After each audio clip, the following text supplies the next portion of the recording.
Hi everyone, welcome all. I am Sambhashni Gore and welcome to the BHMS by Sambhashni, and today we are going to discuss a very important topic of our general pathology, cell injury, in a one shot video. In this one video lecture I am going to cover the complete reversible injury with my handwritten notes, and we are going to start today's topic now.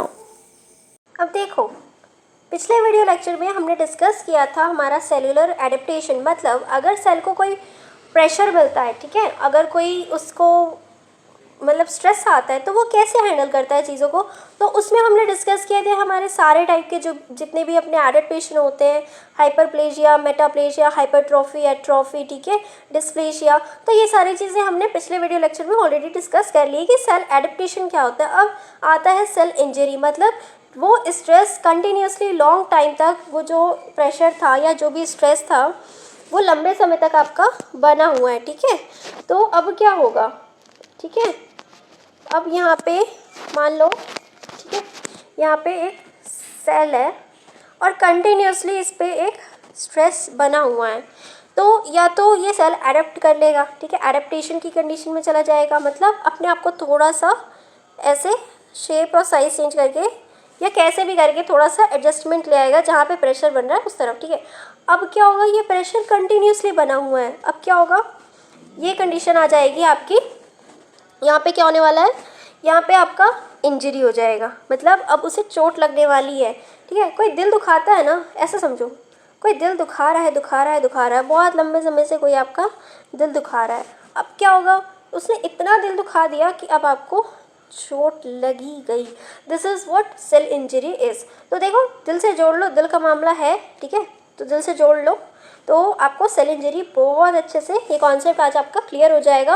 और definitely these are the best notes for your university exam, so do write the notes with video lecture, है ना। तो ये video lecture के साथ साथ ये notes लिखते जाओ, चीज़ें बहुत अच्छे से याद भी हो जाएंगी और बहुत ईजिली समझ भी आ जाएंगी, ठीक है। तो चलो हम पढ़ते हैं आज हमारा सेल इंजरी। इसका हम सबसे पहले पार्ट डिस्कस करने वाले हैं हमारा रिवर्सिबल सेल इंजरी, मतलब अब जो है कि सेल इंजरी इतनी ज़्यादा नहीं हुई, चल ठीक है भाई, तुझे माफ़ किया, ठीक है, मामला अभी यहाँ तक अटका है। फिर जब बात आएगी यहाँ पे ब्रेकअप की, अभी यहाँ मामला कहाँ तक अटका हुआ है, till here it is about I will forgive you and now it is about just do a breakup and let me go, ठीक है। तो ये इरिवर्सिबल हो गई और ये रिवर्सिबल हो गई। एडेप्टेशन हमने ऑलरेडी डिस्कस कर लिया है, ठीक है। अब हम देखेंगे अपना रिवर्सिबल सेल इंजरी। तो देखो, रिवर्सिबल सेल इंजरी क्या होती है। देखो, दो चेंजेस होते हैं, एक होता है एक्यूट चेंजेस, ठीक है, थोड़ी देर के लिए गर्लफ्रेंड रूठ गई या बॉयफ्रेंड रूठ गया, है ना, थोड़ी देर के लिए रूठना बनाना हो गया, ठीक, वापस दोनों ने बात कर ली, ठीक, क्या हो गया, थोड़ी देर का रूठना बनाना हो गया और वापस दोनों ने बात कर ली, दोनों हो गए happy happy. This is acute changes, cell swelling, ठीक है। अब क्या हुआ, कोई स्ट्रेस आया, ठीक है, दोनों में लड़ाई हुई, जो हम यहाँ पे सेल की बात कर रहे हैं, ठीक है, कंफ्यूज मत होना, ठीक है, यहाँ पे हम सेल की बात कर रहे हैं। अब सेल में क्या हुआ, सेल की लड़ाई हो गई, ठीक है, जो भी उसका पार्टनर था उसके साथ। अब ये सेल और ये सेल लड़ लिए, स्ट्रेस आ गया दोनों में, फिर दोनों ने क्या कर ली, फ्रेंडशिप कर ली, चल भाई खुशी खुशी, तू भी खुश मैं भी खुश। This is the acute change, ठीक है, यहाँ पे मामला ज़्यादा बिगड़ा नहीं है, झगड़ा ज़्यादा बड़ा नहीं है, ठीक है, दिस इज़ एक्यूट चेंजेस, ठीक है। अब हम बात करते हैं यहाँ पे क्रॉनिक चेंजेस की। तो क्रॉनिक में क्या क्या होगा, अब देखो, क्रॉनिक चेंजेस है मतलब झगड़ा बहुत ज़्यादा हो चुका है भाई, बहुत लंबा टाइम हो गया, 2 साल से झगड़ ही रहे हो, है ना, it's relation of 2 years and you are still fighting with each other, 2 साल से वो झगड़ा कायम है। This is a chronic change, वो स्ट्रेस आपकी लाइफ में 2 साल से बना हुआ है, means long period of time से अगर कोई स्ट्रेस बना रहे आपकी बॉडी में, that causes a chronic changes और रिवर्सिबल सेल इंजरी, ठीक है। यहाँ पे भी बात अभी ब्रेकअप तक नहीं गई है, अभी इरिवर्सिबल पे नहीं आई है कि अब हमारा कुछ नहीं हो सकता, सेल डेथ, नेक्रोसिस, एपोप्टोसिस तक बात नहीं आई है आपकी, ठीक है। अभी मामला आपके रिवर्सिबल में है, मतलब यहाँ से भी आप वापस अपनी चीज़ों को सुधार सकते हैं, ठीक है। बहुत लंबे समय से दोनों झगड़ रहे हैं, कोई बात नहीं, हम दोनों ऐसा करते हैं कि क्या करेंगे कि अपने अपने इश्यूज सॉल्व करके और दोनों वापस से हैप्पी हैप्पी हो जाएंगे, ठीक है। सो there are 2 possibilities, acute changes and chronic changes. In acute changes, the time period of stress on particular cell or tissue is not for a very long time. It is just an acute change for particular instance and this has been for continuing for long time. This causes chronic changes. ठीक है, concept समझ में आ गया है ना? जहाँ भी कुछ लगे डाउट हो कमेंट्स में पूछ लेना है ना. तो देखो पिछले लेक्चर में हमने ऑलरेडी डिस्कस कर लिया हमारे एडेप्टेशन के बारे में. ठीक है, कि सेल एडेप्टेशन क्या होता है. अभी हमने कॉन्सेप्ट समझ लिया कि रिवर्सिबल सेल इंजरी क्या होती है. ठीक है, एक्यूट चेंजेस क्या होते हैं और क्रॉनिक चेंजेस क्या होते हैं. हमारे नेक्स्ट वीडियो लेक्चर में हम डिस्कस करेंगे हमारे इरिवर्सिबल सेल इंजरी जो कि अपना सेल डेथ, नेक्रोसिस और एपोप्टोसिस है. ठीक है, तो इनके बारे में हम नेक्स्ट लेक्चर में डिस्कस करेंगे. तो चल आज हम पढ़ते हैं हमारे कॉन्सेप्ट एक्यूट चेंजेस और क्रॉनिक चेंजेस के बारे में. ठीक है, तो ये क्या होते हैं. तो देखो जब भी स्ट्रेस आता है, जब भी एक्यूट होती है कोई चीज़, अभी देखो क्या है, मच्छर काटा आपको है ना, कोई इंसेक्ट बाइट कर रहा है, वहाँ पे क्या आएगा सबसे पहले अपना स्वेलिंग होगी, सेल स्वेलिंग. या मतलब कोई भी एक एक्यूट चेंजेस आ रहा है. ठीक है, कोई चोट लगी, ठीक है, थोड़ा सा भी अगर चोट लगी तो वहाँ पे सबसे पहले क्या होगा, सेल स्वेल अप हो जाएंगे, अपना सारा कंटेंट एक जगह पे एक्यूमुलेट कर लेंगे है ना, इकट्ठा कर लेंगे, एकदम अपने आप को टाइट पैक हो जाएंगे है ना. इस तरह से क्या है वो अपनी तैयारी करेंगे, सेल स्वेल हो जाएंगे. ठीक है, इंजरी हुई है, अब क्या कर रहे हैं, सेल स्वेलिंग पे आ रहे हैं. चोट लगी, सूजन आ गई. जब भी चोट लगती है सबसे पहले क्या होती है, स्वेलिंग हो जाती है वहाँ पे है ना, थोड़ी ना थोड़ी. That is cell swelling in acute changes. अब क्रॉनिक चेंजेस में क्या होगा, देखो सेल स्वेलिंग क्या होती है, थोड़ी देर के लिए होती है. आपको चोट लगी, ठीक है, आपने थोड़ी सी पिन चुभा ली, थोड़ी देर के लिए वहाँ पे थोड़ा सा ऐसे फूल जाएगा है ना, फिर बाद में क्या होगा, वो नॉर्मल हो जाएगा. That is your acute cell swelling. ठीक है, एक्यूट चेंजेस है. ठीक है, सेल इंजरी जो है ना, रिवर्सिबल सेल इंजरी में अपना ये एक्यूट हिस्सा है. ठीक, नेक्स्ट हम देखते हैं अपना क्रॉनिक चेंजेस. तो देखो क्रॉनिक चेंजेस में क्या क्या होता है.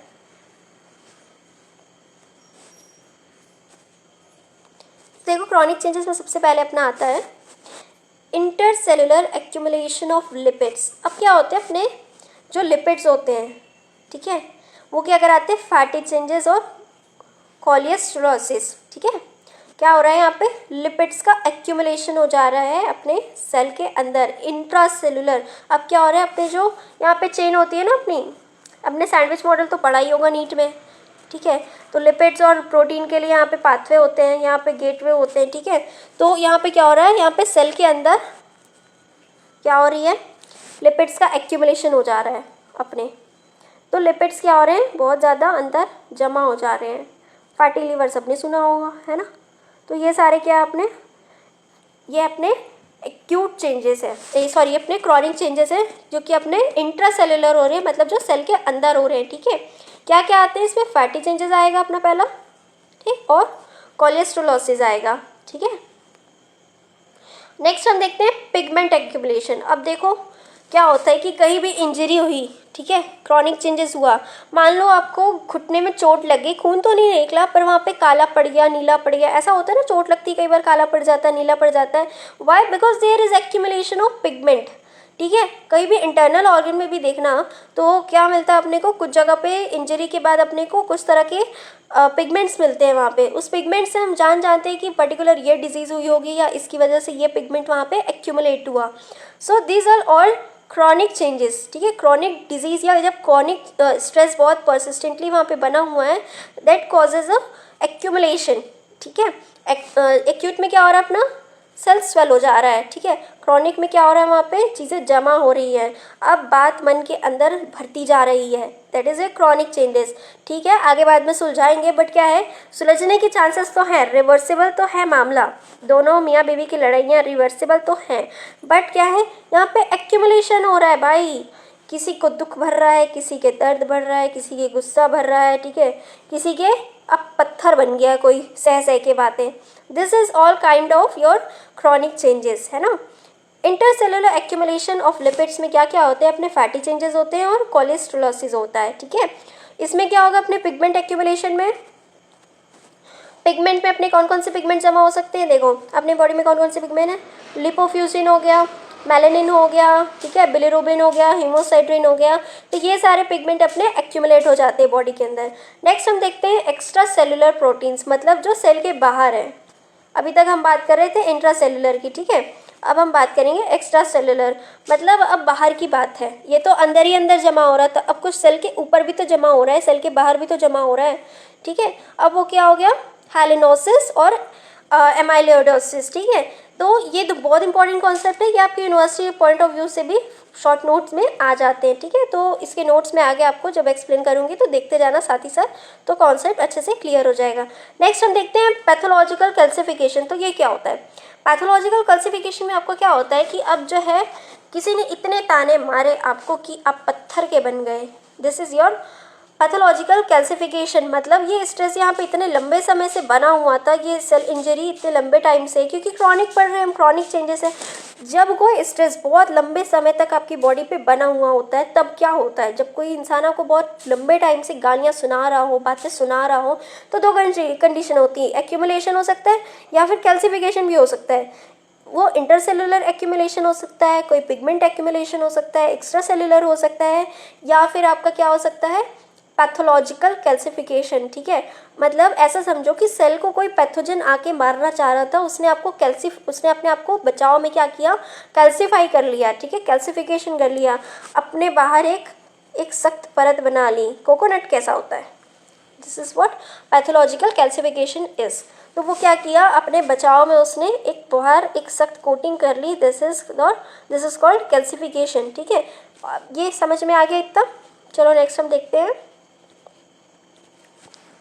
अपने इसके क्या डिफरेंस होते हैं रिवर्सिबल और इरिवर्सिबल में।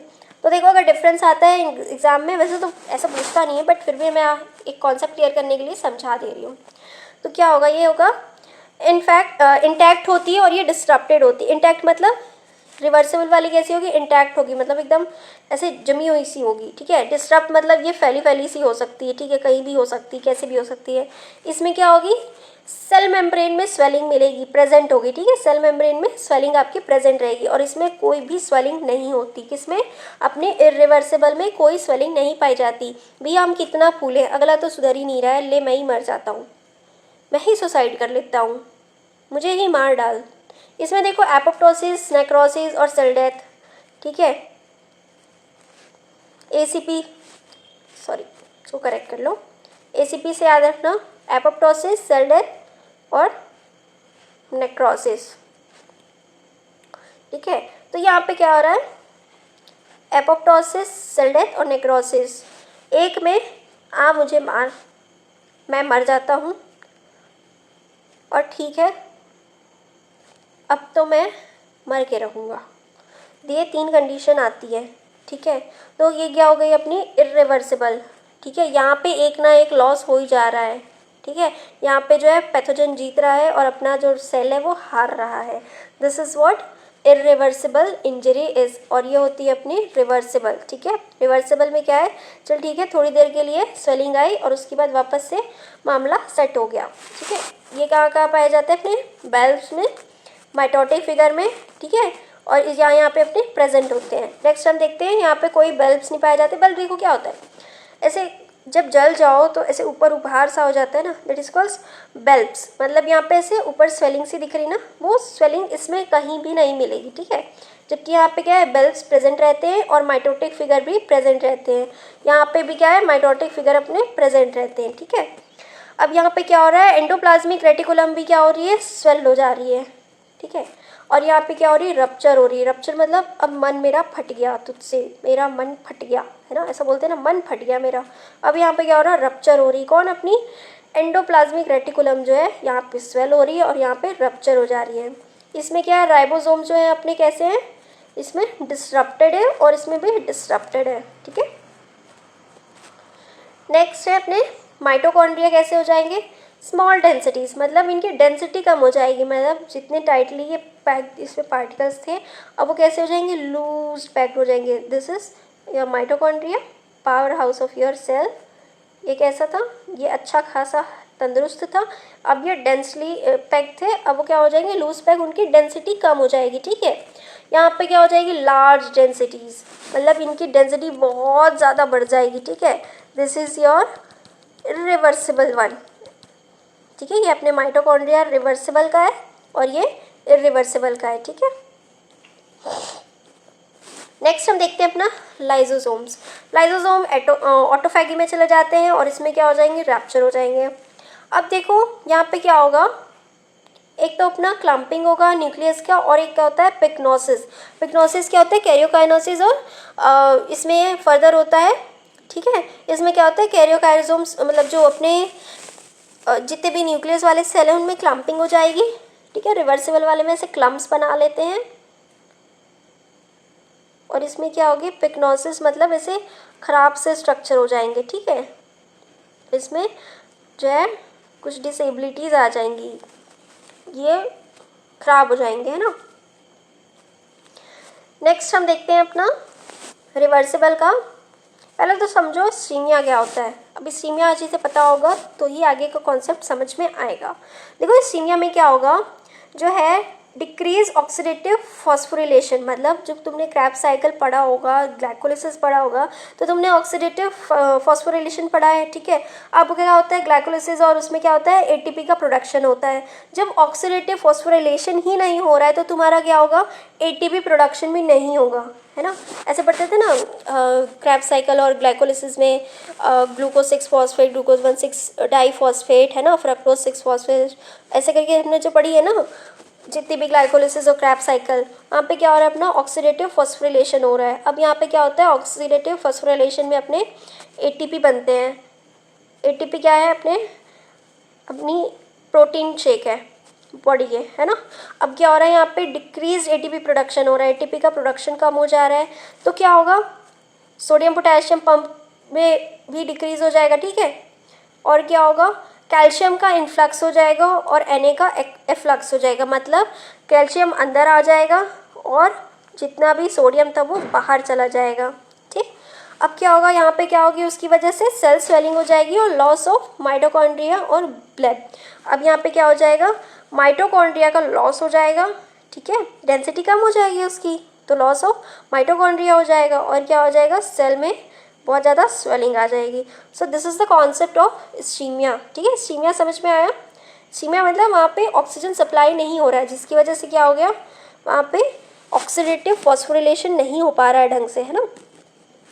नेक्स्ट हम देखते हैं एरोबिक ग्लाइकोलिसिस। देखो मैंने आपको बताया ग्लाइकोलिसिस के बारे में, तो ये वही है जब एरोबिक ग्लाइकोलिसिस बढ़ गया तो क्या होगा ग्लाइकोलिसिस में क्या होगा लैक्टिक एसिड और जो पीएच है वो कम हो जाएगा, लैक्टिक एसिड बढ़ जाएगा और पीएच कम हो जाएगा। तो इससे क्या वजह से इसकी वजह से क्या होगी न्यूक्लियस की क्लम्पिंग हो जाएगी, ठीक है। ऐसे न्यूक्लियस ऐसे क्लम्प्स बना लेंगे, तो इस वजह से क्या होगा इसमें न्यूक्लियर क्लम्पिंग मिल जाएगी, ठीक है। अपना एरोबिक ग्लाइकोलिसिस जब बढ़ जाएगा तो, और क्या बढ़ जाएगा इसमें लैक्टिक एसिड बढ़ जाएगा और अपना पीएच कम हो जाएगा। फिर detachment of ribosomes leads to decrease in protein synthesis. अब देखो यहाँ पे क्या हो रहा है जब राइबोसोम, हमें पता है कि राइबोसोम क्या कर रहे हैं प्रोटीन सिंथेसिस का काम कर रहे हैं, जब यही डिटैच हो जाएंगे ऐसे राइबोसोम ऐसे स्मूथ एंडोप्लाज्मिक रेटिकुलम, देखो मैं तुम्हें नीट का भी पढ़ा रही हूँ, है ना। तो यहाँ पे rough endoplasmic reticulum smooth endoplasmic reticulum है, ठीक है। अब ये जो रफ एंडोप्लाज्मिक रेटिकुलम है यहाँ पे क्या हो रहा है अपना प्रोटीन सिंथेसिस हो रहा है। अब यहाँ पे प्रोटीन बन रहा है, जब यही डिटैच हो जाएंगे, यही यहाँ से ये बात डिवोर्स तक जा रही है, है ना। ये अपने मायके चली गई लड़की या घर छोड़ के चली गई, ठीक है, ऐसा समझो। तब क्या होगा डिटैचमेंट होने के बाद क्या प्रोटीन सिंथेसिस हो पाएगा, नहीं, वो प्यार वाले सिग्नल मिलेंगे ही नहीं अब, ठीक है, प्रोटीन सिंथेसिस नहीं हो पाएगा। तो इसकी वजह से क्या हो जाता है decrease in protein synthesis. Next हम देखने वाले हैं हमारा रिवर्सिबल, बाद में डिस्कस करेंगे, पहले हम देखते हैं रिवर्सिबल वाला हमारे, ठीक है। एक्यूट चेंजेस, तो देखो सेलुलर स्वेलिंग हो रही है, तो सेलुलर सेलिंग में मॉर्फोलॉजिकली मतलब बाहर से जो सेल है अपना वो कैसा दिखेगा, ये सेल है, ठीक है, तो ये अब कैसा दिखेगा अपना वो देखेंगे मॉर्फोलॉजिकली, ठीक है। तो क्या होगा increase permeability of plasma membrane. अब देखो यहाँ पे ऑब्वियसली स्ट्रेस आया तो क्या होगा प्लाज्मा मेम्ब्रेन, मैंने बताया था ना सैंडविच मॉडल, बस वही याद रखना। तो इसकी क्या होगी परमेबिलिटी बढ़ जाएगी क्योंकि कैल्शियम का इन्फ्लक्स हो रहा है और Na का एफ्लक्स हो रहा है। एफ्लक्स मतलब बाहर जाना और इन्फ्लक्स मतलब अंदर आना, ठीक है। अब देखो अपेरेंट एट ऑर्गन लेवल, और ये क्या है इसका अपेरेंस हमें ऑर्गन लेवल तक भी दिख सकता है, मतलब अपने ऑर्गन में भी क्या है इफेक्ट दिख सकता है। जब सेल मतलब ऐसे सेल में स्वेलिंग आ रही है, ठीक है, तो हमें ऑर्गन में भी स्वेलिंग या इंक्रीज उसकी मास मतलब जो है दिख सकती है, ठीक है। When affect cell in organ pallor, तो उसको क्या बोलते हैं, उस इफेक्ट को हम बोलते हैं pallor, result of compression of capillaries. तो यहाँ पे क्या हो रहा है कि अपने जो कैपिलरीज है, अब यहाँ पे मान लो कोई ऑर्गन है, ठीक है, ये अपने लीवर भाई साहब ही है, यहाँ पे क्या हो रहा है कि बहुत ज़्यादा स्वेलिंग हो गई है।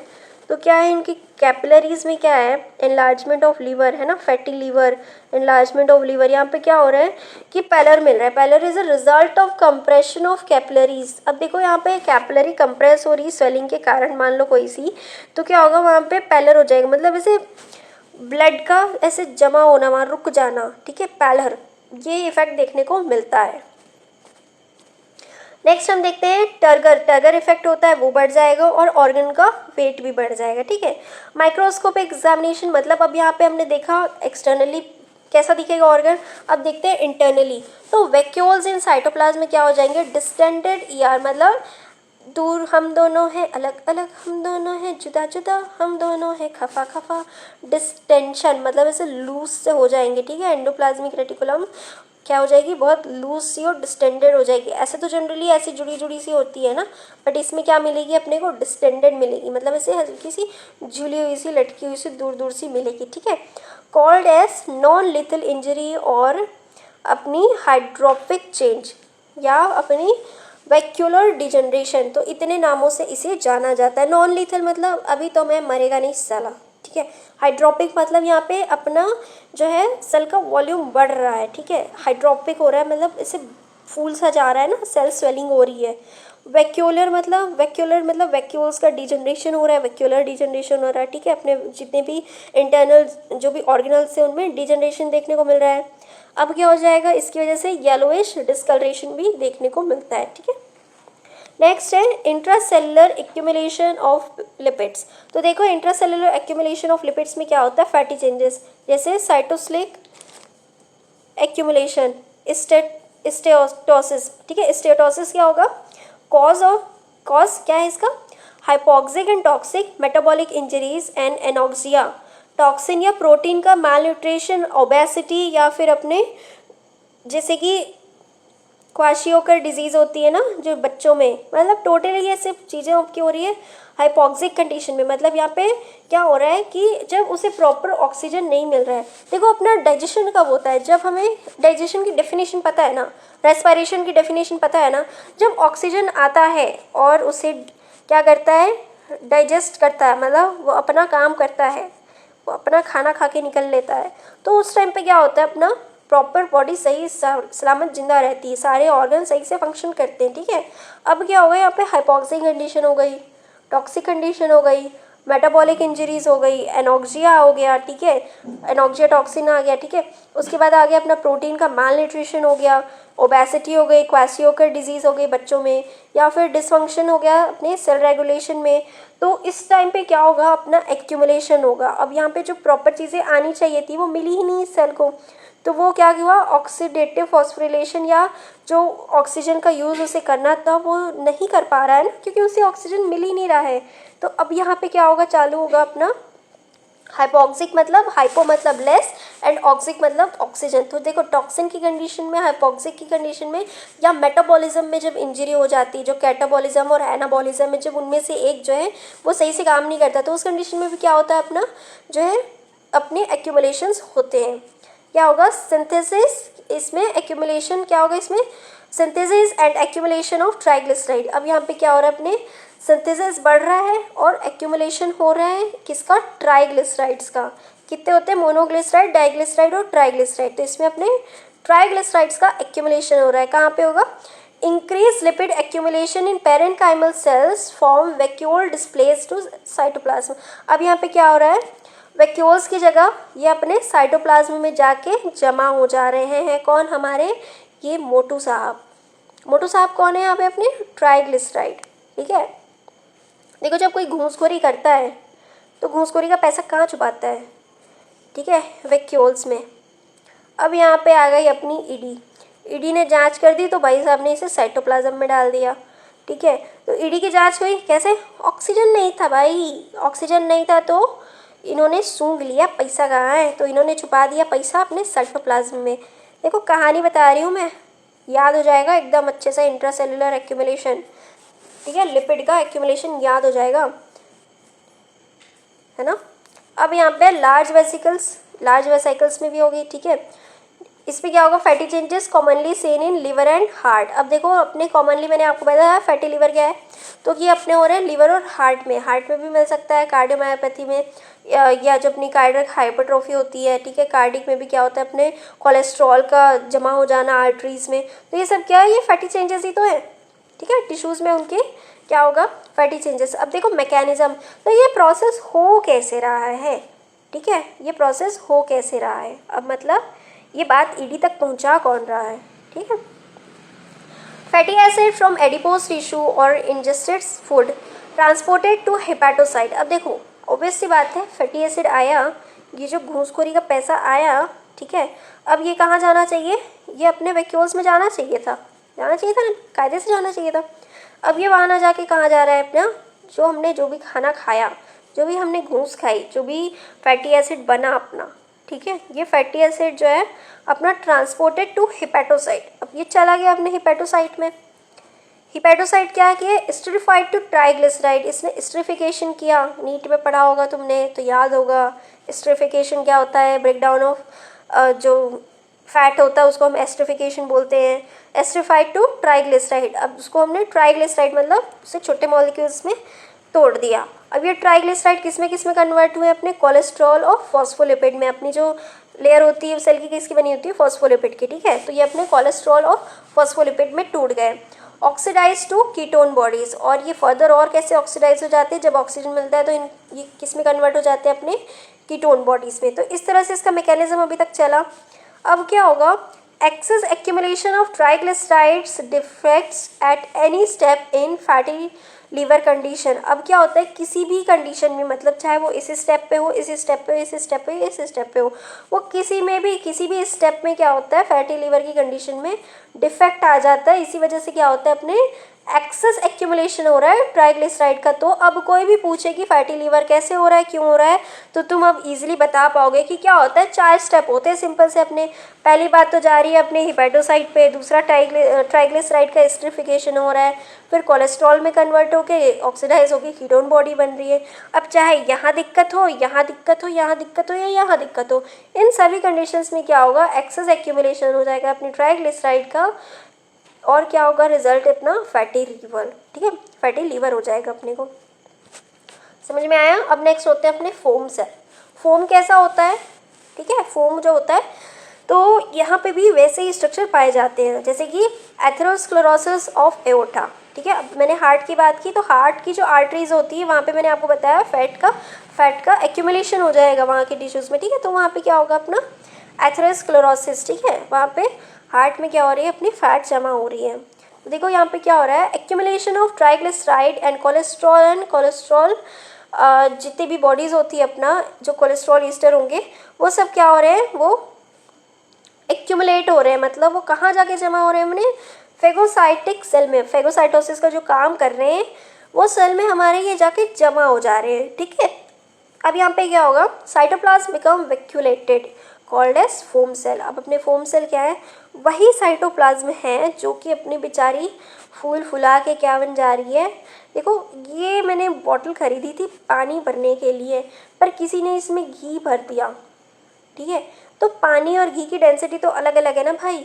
तो साइटोप्लाज्म में बेचारा कुछ और काम करने के लिए था, तुमने उसको वैक्यूल बना के रख दिया, तो वो कैसा बन गया, वो फोम सेल बन गया, ठीक है। और इसका रिजल्ट क्या हुआ, अपना एथेरोस्क्लेरोसिस ऑफ एओर्टा या मायोकार्डियल सेल्स। और इसका एग्जाम्पल क्या है, अपना कॉमन साइट, सबसे कॉमनली जो अपना फैट एक्यूमुलेशन होता है वो कहाँ होता है, अपने लिवर में होता है। Most commonest site of for accumulation क्या है, अपनी फैटी लीवर, मतलब लीवर अपना मोस्ट कॉमन साइट है जहाँ पे अपना फैट जमा ईजिली हो जाता है, ठीक है। Play central role in fat metabolism. अब तुम्हें ये बात समझने की है कि सबसे कॉमन जो है तुम्हारा फैट लीवर में जमा हो रहा है, मतलब अब बात तुम्हारी लीवर में आ चुकी, अब बात कॉमन तो हो चुकी, अब बात है रेयर की। तो ये बात कहाँ तक जा सकती, तुम्हारी हार्ट में, ये तुम्हें एथेरोस्क्लेरोसिस भी कर सकती है। तो जिन पेशेंट को फैटी लीवर है उन्हें हार्ट में भी एक्यूमुलेशन होने का खतरा है, ठीक है, तो ये बात याद रखना। और उस पेशेंट को जल्दी से जल्दी, रिवर्सिबल इंजरी भैया, दोनों की दोस्ती कराओ, वापस से बोलो नहीं भाई, थर्ड वाली पार्टी को बोल तू जा यहाँ से, फैटी लिवर में कि फैट को बोल तू जा यहाँ से, तेरा कोई काम नहीं है, ये मियाँ बीवी खुश हैं आपस में, ठीक है, बीच में एडवोकेट की ज़रूरत नहीं है, कोई एलिमनी नहीं चाहिए, ठीक है। Now we will discuss the aetiology, मतलब द कॉज, जिसकी वजह से हो रहा है या क्यों हो रहा है ये, ठीक है। कंडीशन विद एक्सेस फैट, अब बहुत ज़्यादा ओबेसिटी है, ठीक है, ओबेसिटी की कंडीशन में भी क्या होता है कि जो फैट आपकी बॉडी में है, ठीक है, अब वो ऑर्गन्स में भी जमा होने लगता है, जो बाहर के सेल्स में था, टिश्यूज़ में था, अब वो कहाँ जमा होने लग गया, आपके ऑर्गन में। तो कॉमन साइट अपनी कौन सी है, लीवर है, तो सबसे पहले जो फैट है वो वहीं चला जाएगा, ठीक है। डायबिटीज़ मेलिटस में होगा, कॉन्जेनाइटल हाइपरपिट्यूटरी में भी, हाइपरपिट्यूटरिज्म में भी होगा, ठीक है। कॉन्जेनाइटल मतलब बाई बर्थ, ठीक है। हाइपरपिट्यूटरिज्म मतलब अब यहाँ पे क्या हो रहा है, पिट्यूटरी ज़्यादा वर्क कर रही है तो ज़्यादा हार्मोन निकालेगी, तो क्या होगा, मेटाबॉलिक एक्टिविटी बढ़ जाएगी, ठीक है। मेटाबॉलिक एक्टिविटी नहीं, एक्चुअली हार्मोन्स बहुत ज़्यादा बढ़ जाएंगी, तो ग्रोथ हार्मोन बनेगा तो एक्यूमुलेशन होने लगेगा ऑब्वियसली, ठीक है। तो ये सारी चीज़ें आपको देखने को मिलेंगी। नेक्स्ट हम देखते हैं लीवर सेल में डैमेज, तो कैसे कैसे हो सकता है, देखो इसकी इटियोलॉजी क्या हो सकती है, लीवर सेल क्यों डैमेज हो सकता है, अल्कोहलिक लीवर डिजीज़ में, अल्कोहल पीने वाला कोई बहुत ज़्यादा नशा करता हो, ठीक है, दारू पीता हो, तो उस पेशेंट में भी क्या है, ये चीज़ें देखने को मिलती हैं। स्टार्वेशन में, भैया हम तो भूख हड़ताल पे हैं, ठीक है, प्रोटीन कैलोरी मालन्यूट्रिशन में, मतलब जितनी प्रोटीन जानी चाहिए थी उतनी नहीं जा रही है। क्रॉनिक इलनेस जैसे कि ट्यूबरक्लोसिस के पेशेंट में भी देखने को मिल सकता है। एक्यूट फैटी लिवर में हो, जैसे कि लेट प्रेगनेंसी में, जनरली प्रेगनेंसी के बाद जो है फैटी लिवर देखने को मिलता है। हाइपोक्सिया हो गया, एनीमिया हो गई, कार्डियक फेलियर हो गया, ठीक है। नेक्स्ट आपके हिपैटोटॉक्सिन्स हो गए। हिपैटोटॉक्सिन्स क्या होते हैं, जैसे कि कार्बोनेट ऑफ क्लोराइड, ठीक है, कार्बन टेट्रा क्लोराइड जो है, मतलब कार्बन टेट्रा 4 मॉलिक्यूल, ठीक है, क्लोराइड, तो ये क्या हो रहे हैं इस तरह से, ये क्या है अपने हिपैटोटॉक्सिन है, मतलब ये जहर है हमारे लीवर के, ठीक है। जब लीवर सुसाइड करता है, लीवर क्यों मरता है, कार्बन टेट्रा क्लोराइड की वजह से मर गया वो, ठीक है। और भी होते हैं hepatotoxins, but basic common one यही है, ठीक है। Drug induce liver cell injury, अब बात हमारे लीवर तक क्यों पहुंच रही है, तो देख लो जितने एलोपैथिक वाले हैं ना, बात बहुत सही से सुन लो, ये जितनी एस्ट्रॉइड तुम खा रहे हो ना, कल को तुम्हारे लीवर को मारेगा, लीवर तुम्हारे बाकी ऑर्गन को मारेगा, और लास्टली तुम मर जाओगे, तुम्हें कोई भगवान भी नहीं, दुनिया की कोई मेडिसिन नहीं बचा पाएगी। So stop taking allopathic for no reason. Allopathic system बनाया ही इसलिए गया है क्योंकि वो इमरजेंसी ट्रीटमेंट के लिए है। जब पेशेंट का हाथ कट जाए, जब उसका पैर कट जाए, जब उसको एक्सीडेंट हो जाए, बहुत ट्रॉमेटिक इंजरी हो, ठीक है, उस कंडीशन पे आप उसे इनिशियली बहुत इमरजेंसी कंडीशन में इंस्टेंट रिलीफ देने के लिए या लाइफ सेविंग कंडीशन में, ठीक है, उस कंडीशन में आपको एलोपैथिक ट्रीटमेंट यूज़ करना है। बट क्योर करने के लिए आपको पेशेंट को आपकी होम्योपैथी यूज़ करनी है। तो देखो हिपोक्रेट्स जब आप पढ़ोगे ना, जब मैं अभी ऑर्गेनॉन के लेक्चर्स डालूंगी तो आपको समझ में आएगा कि हिपोक्रेट्स ने 2 सिस्टम दिए थे, एक क्योर करने के और एक पैलिएट करने के। तो देखो palliation is never a cure, if you want to get cure so definitely you have to take the proper treatment, proper homoeopathic treatment, और इमरजेंसी कंडीशंस में आपको डेफिनेटली एलोपैथिक लेना है और लेना ही चाहिए। मैं किसी सिस्टम की बात नहीं कर रही हूँ, मेडिसिन सिस्टम की, मैं आपको 2 चीज़ें बता रही हूँ कंपेयर करके कि कब क्या करना है। और ये हैनीमैन या किसी एलोपैथ ने नहीं कहा है, ये हमारे हिपोक्रेट ने कहा है, जो कि अपने बहुत ही एशियन टाइम के क्या है, फिजिशियन है, ठीक है, जो उस टाइम में फिजिशियन होते थे, जो नॉलेज रखते थे, ठीक है, वो है वो जिन्होंने दोनों सिस्टम बनाए। तो देखो ये सारी चीज़ें ध्यान में रखो, जितने ज़्यादा एलोपैथिक मेडिसिन खाओगे उतने ज़्यादा बीमार होगे। नेक्स्ट अपना रेस सिंड्रोम, रेस सिंड्रोम में भी ये अपना इसकी एटियोलॉजी, ठीक है, लीवर फैटी लीवर देखने को मिलता है। Now we will discuss the pathogenesis, मतलब अब इसकी पैथोजेनेसिस देखेंगे। अब हम देखो फिजियोलॉजी पढ़ते आए हैं, अब हम उसकी पैथोलॉजी पढ़ेंगे कि इसमें ये पैथोलॉजी कैसे फॉर्म हो रही है। देखो पहले तो हो रही है excess of free fatty acid into liver. अब फैटी एसिड जो है वो फ्री में घूम रहे हैं, मैं तो विल्ला घूम रहा हूँ, ठीक है। अब ये जो विल्ले फैटी एसिड है ना, निकम्मे फैटी एसिड है कि जाके लीवर में बैठ जाएंगे भाई, अब यही हमारा घर है, कब्जा जमा लेंगे। अब ये फैटी एसिड का सिंथेसिस बढ़ गया, ठीक है, कन्वर्जन कम हो गया, मैंने आपको बताया था ना, कीटोन का कन्वर्जन नहीं होगा, ट्राइग्लिसराइड का एस्टरिफिकेशन नहीं होगा, ठीक है, और क्या होगा अपना डिक्रीज सिंथेसिस ऑफ लिपिड, ठीक है। जो लिपिड को खाने वाले अपनी प्रोटीन्स हैं, लिपिड एक्सेप्टर प्रोटीन है, ठीक है। जो लड़के भगाने वाले मटेरियल है, जो लड़के भगाने वाली मटेरियल है, ठीक है। बहुत ईजी शब्दों में याद करा रही हूँ, इसको पर्सनल कोई नहीं लेगा, है ना। बस याद करने की बातें हैं ये। तो ऐसे बहुत से लोग हैं इस दुनिया में जो ऐसी फालतू की हरकतें करते हैं, तो बेटर आप लोग कभी सोचे भी ना, है ना। तो देखो क्या होगा, ये लिपिड एक्सेप्टर जो प्रोटीन है, ये जो दो हंसों की जोड़ा था ना, जो यहाँ पे देखो, ऐसे समझो इसको, ये अपने दो भाई साहब हैं, ये एक मैम है और ये एक सर है, ठीक है। ये दोनों का रिश्ता पक्का हुआ, एक था लिपिड और एक था प्रोटीन। तो ये प्रोटीन में जो एक्सेप्टर था इसने इसको एक्सेप्ट कर लिया, जो लिपिड में एक्सेप्टर था इसने उसको एक्सेप्ट कर लिया। तो ये जो लिपिड एक्सेप्टर प्रोटीन है, लिपिड को एक्सेप्ट करने वाली ये जो प्रोटीन है, इसका सिंथेसिस जब कम हो जाता है, तो अब तो ये लिपिड से शादी करेगा कौन, जब ये मैम ही रिश्ता एक्सेप्ट नहीं कर रही हैं। तो ये जो लड़के हैं ना, लड़कों की संख्या बढ़ गई, क्योंकि ये जो शादी करने वाली लड़कियां थी ना, ठीक है, ये कम हो गई हैं। तो अब इनके साथ बॉन्ड बनाएगा कौन, ये इतनों ने तो इनके साथ बॉन्ड बना लिया, है ना। ये इतने लोगों ने इनके साथ बॉन्ड बना लिया। अब जो बच गए ये इतने लोग, ये तो हो गए फ्री। अब ये कहाँ चले जाएंगे अपना, ये अपने लीवर में चले जाएंगे और क्या करेंगे, ये फैटी लीवर, ठीक है। इस तरह से अपना फैटी लीवर का पैथोजेनेसिस याद रखना।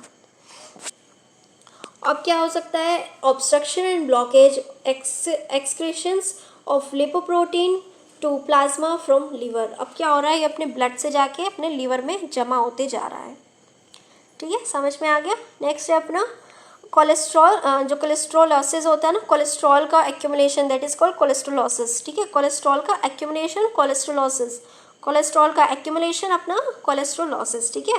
Here is the definition of cholesterolosis, accumulation of lipid, जो अपने कोलेस्ट्रॉल प्रिकर्सर होते हैं, जो अपने ट्राइग्लिसराइड होते हैं, अपने जो कोलेस्ट्रॉल ईस्टर्स होते हैं, उनका जब एक्यूमुलेशन हो जाता है, ठीक है, उसको हम बोलते हैं अपना कोलेस्ट्रोलोसिस, ठीक है, कोलेस्ट्रॉल का एक्यूमुलेशन। अब देखो क्या हो रहा है, विद इन सब एपिथेलियल मैक्रोफेजेस, सब एपिथेलियल मतलब जो अपने एपिथेलियल सेल होते हैं, उनके जो सब, सुपर मतलब ऊपर और सब मतलब नीचे, यहाँ पे जो अपने स्किन के नीचे की लेयर हो गई सब एपिथेलियल।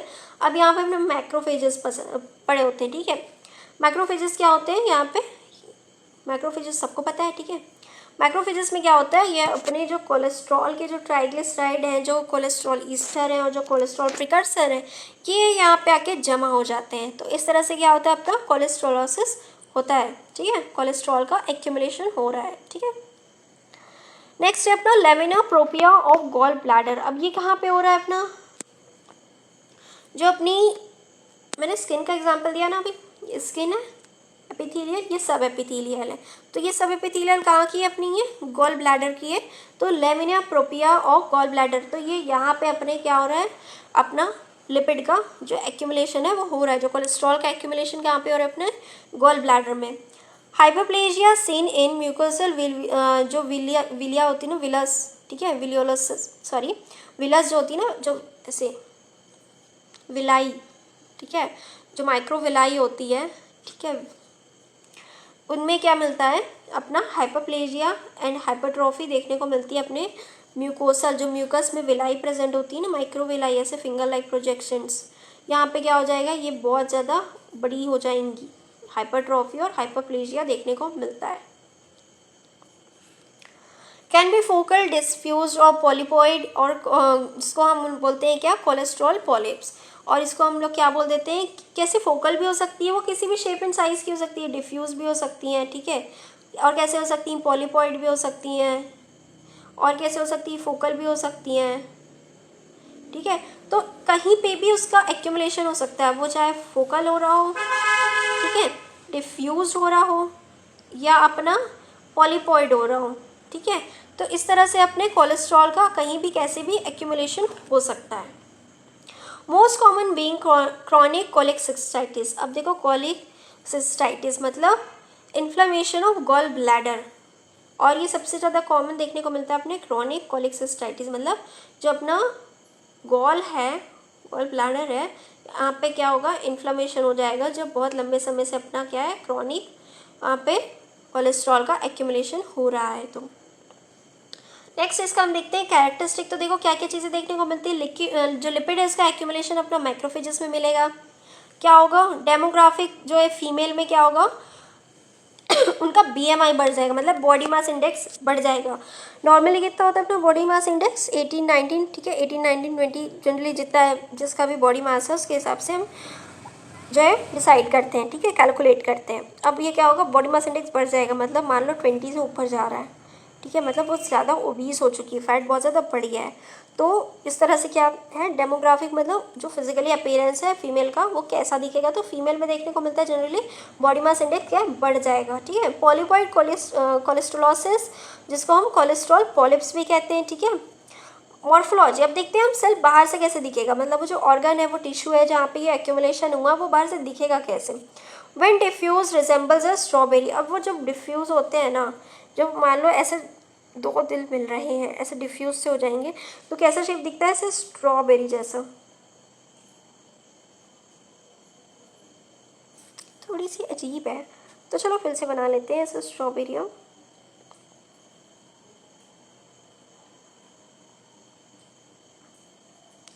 ये अपनी स्ट्रॉबेरी है, तो तुम स्ट्रॉबेरी के पत्ते मत देखो भाई, स्ट्रॉबेरी बोल रही हूँ मैं। तो ये कैसा दिखता है जब ये डिफ्यूज़ होता है, जब ना कोलेस्ट्रोलोसिस जो है वो डिफ्यूज़, ठीक है, मैंने बताया फोकल हो सकता है, डिफ्यूज हो सकता है और पॉलीपाइड हो सकता है। तो पॉलीपाइड जब होता है ना, तो जब डिफ्यूज़ होता है ना, तो वो कैसे रिजेंबल करता है, अपने स्ट्रॉबेरी जैसा दिखता है, ठीक है। नेम्ड स्ट्रॉबेरी गॉल ब्लैडर, और वो स्ट्रॉबेरी जैसे दिखने लगता है, इसलिए हम उसको क्या बुलाते हैं, स्ट्रॉबेरी गॉल ब्लैडर बुलाते हैं, ठीक है। फोकल और डिफ्यूज में कैसा होता है, flat yellowish dots on the living lining of gall bladder. अब क्या होता है, अपनी जो लाइनिंग है गॉल ब्लैडर की, यहाँ पे कैसे होगा, फ्लैट येलोइश डॉट्स। स्ट्रॉबेरी कैसे दिखती है, ऐसे डॉट्स होते हैं ना उसमें, तो इसी टाइप के उसकी लाइनिंग में, मतलब जो बाहर की लेयर है, ये वाली बाहर की जो लेयर है, उसमें स्ट्रॉबेरी जैसे दिखती है, वैसे ही अपने येलोइश डॉट किस में देखने को मिलते हैं, अपने गॉल ब्लैडर में, ठीक है। नेक्स्ट हम इसके देखते हैं पैथोजेनेसिस, एक्सेस बाइल प्रोडक्शन। अब क्या होता है, इसमें बाइल का बहुत ज़्यादा प्रोडक्शन होने लगता है। अब देखो गॉल ब्लैडर में ऑब्स्ट्रक्शन हुआ, ठीक है, उसमें अपने एक्यूमुलेशन हो गया, तो क्या होगा, बाइल का एक्सेस प्रोडक्शन होने लगेगा। कोलेस्ट्रॉल गॉल स्टोन बनाएंगे, ठीक है। अब कोलेस्ट्रॉल वहाँ पे, अब भैया जाके यहाँ पे कुछ अटक गया है, ठीक है, यहाँ पे कुछ फंस रहा है, फैट एक्यूमुलेट हो रहा है, तो वो इसके जो चीज़ थी, जो गॉल की मटेरियल थी, वो क्या करेंगी, वो धीरे धीरे हार्ड होती जाएंगी ना, वहीं पड़े पड़े गॉल स्टोन बन जाएगा वहाँ पे, ठीक है, क्योंकि जो प्रॉपर फंक्शनिंग है वो हो नहीं रहा है अब, ठीक है। इस तरह से वहाँ पे क्या बन जाते हैं, गॉल स्टोन बन जाएंगे। पेशेंट में क्या होगा, म्यूकोसल जो कोलेस्ट्रॉल जो मतलब अगर म्यूकोसल जो कोलेस्ट्रॉल इनटेक है ना, अपटेक, ठीक है, वो बढ़ जाता है, मतलब म्यूकोसा में क्या होगा कि अपने कोलेस्ट्रॉल ज़्यादा हो जाएंगे। इंक्रीड एसाइल कोएंजाइम, एसिटाइल कोएंजाइम हमने पढ़ा था, वही क्या है, वो भी बढ़ जाएंगे। कोलेस्ट्रॉल ईस्टर जो है जो ट्रांसफरेज है, एसाइल ट्रांसफरेज है, उसकी एक्टिविटी क्या होगी, अपने गॉल ब्लैडर की म्यूकोसा में बढ़ जाएगी, ठीक है। एसाइल कोएंजाइम का काम क्या था, हमने कैलकुलेसिस में पढ़ा हुआ है ऑलरेडी, तो मुझे नहीं लगता आपको पढ़ाना पड़ेगा दोबारा से। तो एसिटाइल कोएंजाइम क्या कर रहा है, जो कोलेस्ट्रॉल ईस्टर थे उनको ट्रांसफ़र करने का काम जो था, जो acetyl coenzyme cholesterol Easter acyl transferase थे, उनकी एक्टिविटी अपनी गॉल ब्लैडर म्यूकोसा में बढ़ जाएगी। क्यों, क्योंकि वहाँ पे अब क्या है, अपने फैटी एसिड, जो अपने फैटी एसिड बोल रही हूँ सॉरी, अपने जो कोलेस्ट्रॉल थे वो बहुत ज़्यादा बढ़ गए हैं। नेक्स्ट हम देखते हैं एंजाइम, तो एंजाइम की भी सिंथेसिस बढ़ जाएगी। कोलेस्ट्रॉल ईस्टर में क्या होगा, एक्यूमुलेट इन म्यूकोसल मैक्रोफेजेस। अब ये अपने कोलेस्ट्रॉल ईस्टर है, वो अपने एक्यूमुलेट होने लगते हैं अपने म्यूकोसल मैक्रोफेजेस में। क्या क्या देखने को मिलता है, येलोइश डिस्कलरेशन होगा, फैटी डिपोजिशन होगा, इन्फ्लामेशन होगा, स्कारिंग भी हो जाएगी, मतलब ऐसे घाव के निशान भी देखने को मिलेंगे, ठीक है, अपने घाव के निशान भी देखने को मिलेंगे।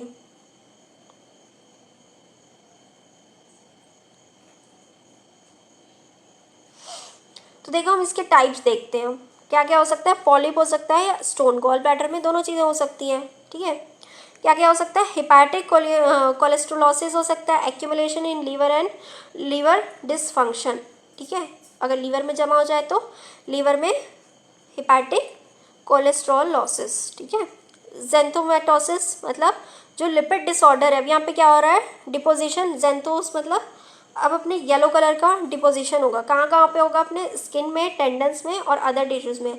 अब ये जो अपना येलो कलर का डिपोजिशन था, जो अपने कोलेस्ट्रॉल डिपॉजिट हो रहे थे, अभी तक तो लीवर पे हो रहे थे, तो वो हेपेटिक कोलेस्ट्रोलॉसिस हो गया। अब यहाँ पे कहाँ पे डिस्पोजिशन हो रहा है जो उसका, अब अपने स्किन में, टेंडन्स में और अदर टिश्यूज़ में हो रहा है, तो इसको क्या बोलेंगे हम, ज़ेंथोमेटोसिस, ठीक है। लिपिड डिसऑर्डर है, यहाँ पे डिपोजिशन अपने स्किन, टेंडन्स और अदर टिश्यूज़ में हो रहा है। नेक्स्ट है, इसके कॉजेज़ क्या क्या हो सकते हैं, किन किन वजह से ये हो सकता है अपना, जेनेटिक प्रीडिस्पोजिशन। अब जेनेटिकली बहुत ज़्यादा, जिसको मान लो किसी को फैटी लीवर या कुछ इस तरह की डिजीज़ रही होगी पहले से, तो उसके जेनेटिकली ये चीज़ें बहुत ईजिली आ सकती हैं। नेक्स्ट है इंक्रीज कोलेस्ट्रॉल लेवल, अगर ब्लड में कोलेस्ट्रॉल लेवल बढ़ जाए, ओबेसिटी हो, डायबिटीज़ हो, लिवर डिजीज़ हो, तो इन कंडीशन में भी आपके बहुत ज़्यादा ये जो है कोलेस्ट्रोलॉसिस देखने को मिलता है। नेक्स्ट इसके सिम्टम क्या क्या हो सकते हैं, एब्डोमिनल पेन, पेट में दर्द हो सकता है, नोजिया, वॉमिटिंग, जी मितलाना, वॉमिटिंग होना, थकान लगना, बहुत ज़्यादा येलोइश डिस्कलरेशन हो जाएगा स्किन का, स्किन या नॉर्मल कलर से ज़्यादा वो पीली दिखने लगेगी, ठीक है। फैट डिपोजिशन हो जाएगा, ज़ेंथोमेटासिस हो जाएगा, ठीक है। और इस तरह से क्या है, ये अपने सारे के सारे हमने कोलेस्ट्रोलॉसिस पढ़ ली है, ठीक है। नेक्स्ट हम देखते हैं पिगमेंट एक्यूमुलेशन। तो ये देखो इतना इंपॉर्टेंट है नहीं एग्जाम पॉइंट ऑफ व्यू से, बट फिर भी मैं आपको सारे टॉपिक पढ़ा रही हूँ, जितने इंपॉर्टेंट टॉपिक है अपने पैथोलॉजी के, वो सारी पढ़ा रही हूँ, कॉन्सेप्ट पढ़ा रही हूँ, है ना, विथ नोट्स पढ़ा रही हूँ। तो आपको मैं चाहूँगी कि सारी चीज़ें आप जानो, समझो और एक बार गो थ्रू हो जाओ, है ना। बहुत शॉर्ट में ये वीडियो लेक्चर है, देखो 1 शॉट वीडियो लेक्चर है, तो 1 शॉट में मैं आपको मैक्सिमम जितना कवर करा सकती हूँ किसी एक टॉपिक को, मैं उतना कोशिश करती हूँ कि करा दूँ, ठीक है।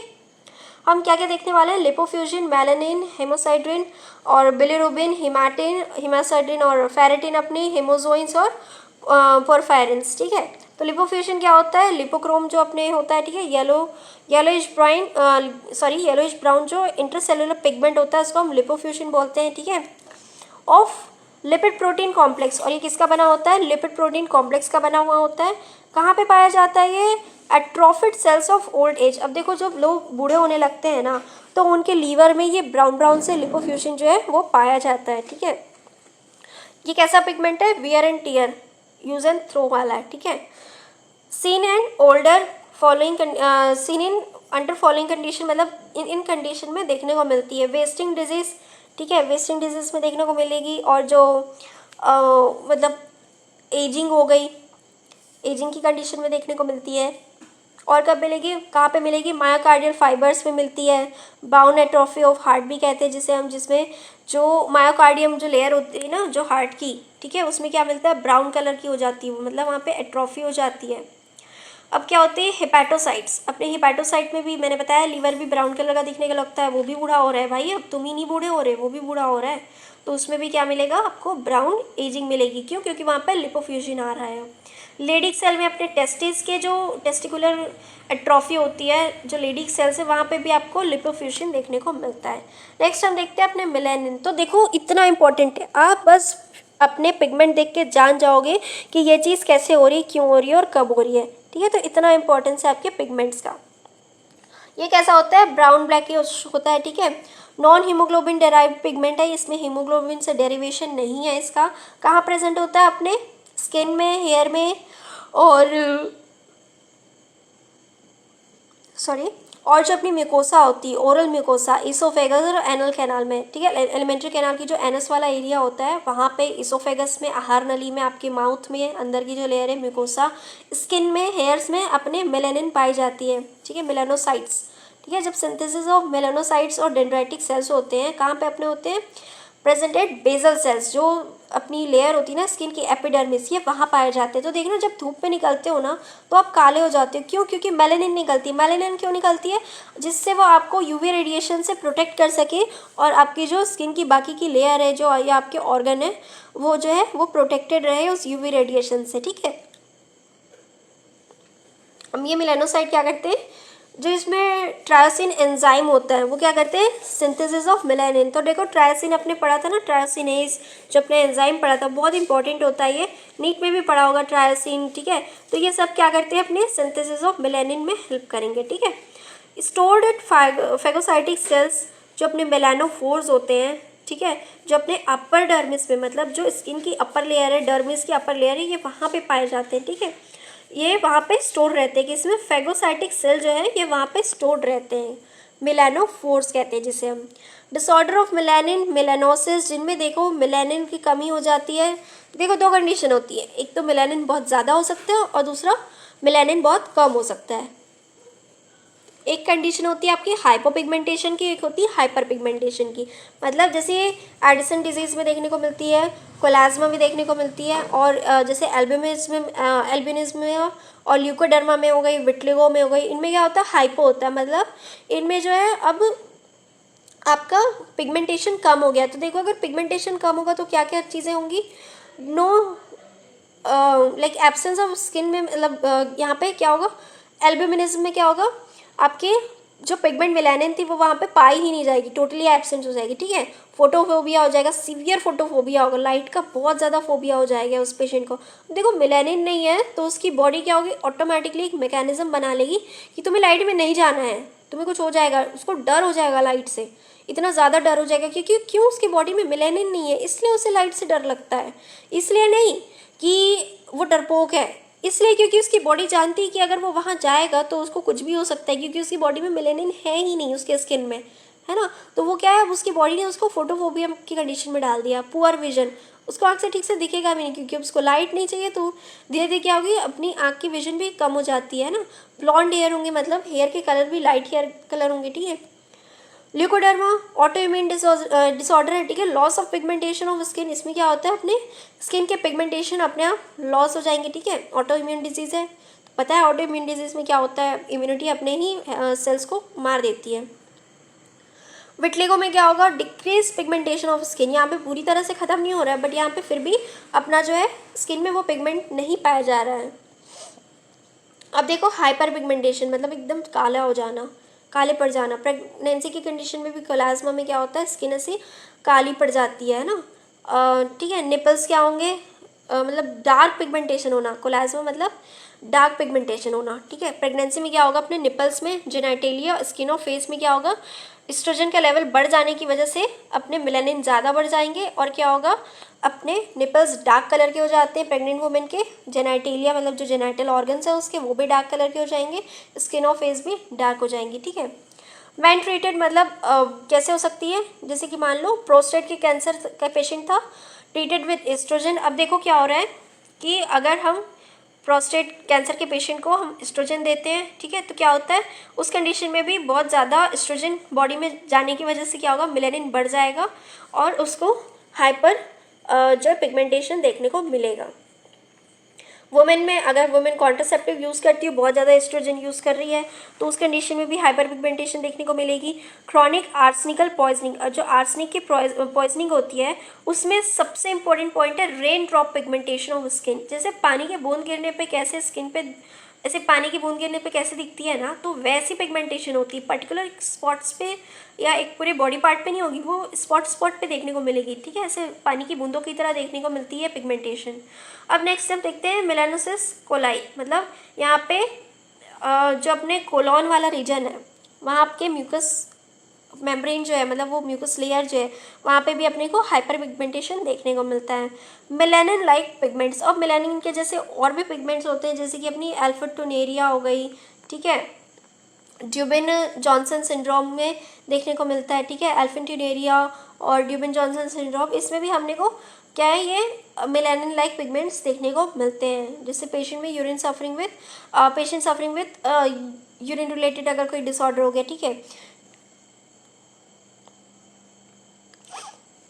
नेक्स्ट अपनी ड्यूबिन जॉनसन सिंड्रोम हो गई, इसमें क्या होंगे, hepatocytes contain melanin like pigments in cytoplasm, और इसमें हेपेटोसाइट में क्या होगा, इन जो सिंड्रोम जो होता है, जो ड्यूबिन जॉनसन सिंड्रोम, इनके जो हेपेटोसाइट्स होते हैं उन सेल में, जो लीवर के सेल में क्या होगा, मेलानिन जैसे दिखने वाले पिगमेंट उस सेल के साइटोप्लाज्म में पाए जाएंगे। नेक्स्ट हम देखते हैं अपने हीमोस्टेन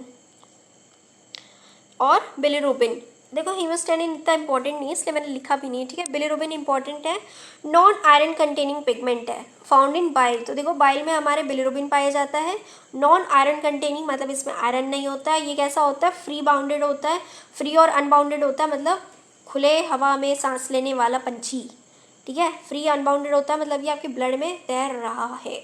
फैट सॉल्युबल होता है, derive from macrophage destruction RBC. तो जब मैक्रोफेज जो है वो डिस्ट्रक्शन होता है आरबीसी का, तो क्या होता है वहाँ पे जो अपने आरबीसी है वो टूट के क्या हो जाते हैं, दो हिस्सों में बंटते हैं। ठीक, एक तो अपने बिलिरुबिन बन जाएगा, ठीक है, और क्या है अपना रूमेटिक ह्यूमोलाइटिक जो हीमोलाइटिक डिजीज होती है ऑफ न्यू बॉर्न। अब देखो न्यू बॉर्न में क्या होता है, मान लो कि सही से उसका लिवर फंक्शन करना चालू नहीं हुआ, तो क्या होगा, अपने जो ब्लड है उसके जो बेबी न्यूबॉर्न है उसके जो ब्लड सेल है वो आपस में ही मतलब क्या होगा, वो ब्रेक डाउन होने लगते हैं और बिलिरुबिन की मात्रा बहुत ज़्यादा बढ़ जाती है। ठीक, तो इस तरह से क्या होगा, वो एंटर करते हैं अपने बेसल गैंग्लिया में और परमानेंट डैमेज क्रॉस कर देते हैं, और इसी को हम लोग बोलते हैं प्रोटोपोरफायरिन। ठीक है, और ये कब होता है, जब बहुत ज़्यादा अपना बिलिरुबिन बढ़ जाता है, हाइपर बिलिरुबिन एनीमिया। और ठीक है, हाइपर बिलिरुबिन एनीमिया में क्या होगा, इसी की वजह से अपना जॉइंडिस होगा। अभी आपको मैंने बताया जब ब्लड में बहुत ज़्यादा बिलिरुबिन की मात्रा बढ़ जाएगी तो क्या होगा, अपना स्किन में जॉइंडिस, मतलब स्किन में येलोइश हो जाएगी स्किन, कंजक्टिवा जो अपनी आइज़ जो मतलब जो आइस होती है वो येलोइश दिखने लगती है, जो वाइट वाला हिस्सा होता है। ठीक है, और बहुत ज़्यादा येलो यूरिन भी हो सकती है, बिलिरुबिन बढ़ गया है, ठीक है, ब्लड में भी बढ़ गया है, यूरिन में भी बाहर आएगा। अब नेक्स्ट देखते हैं अपना हीमैटिन। जो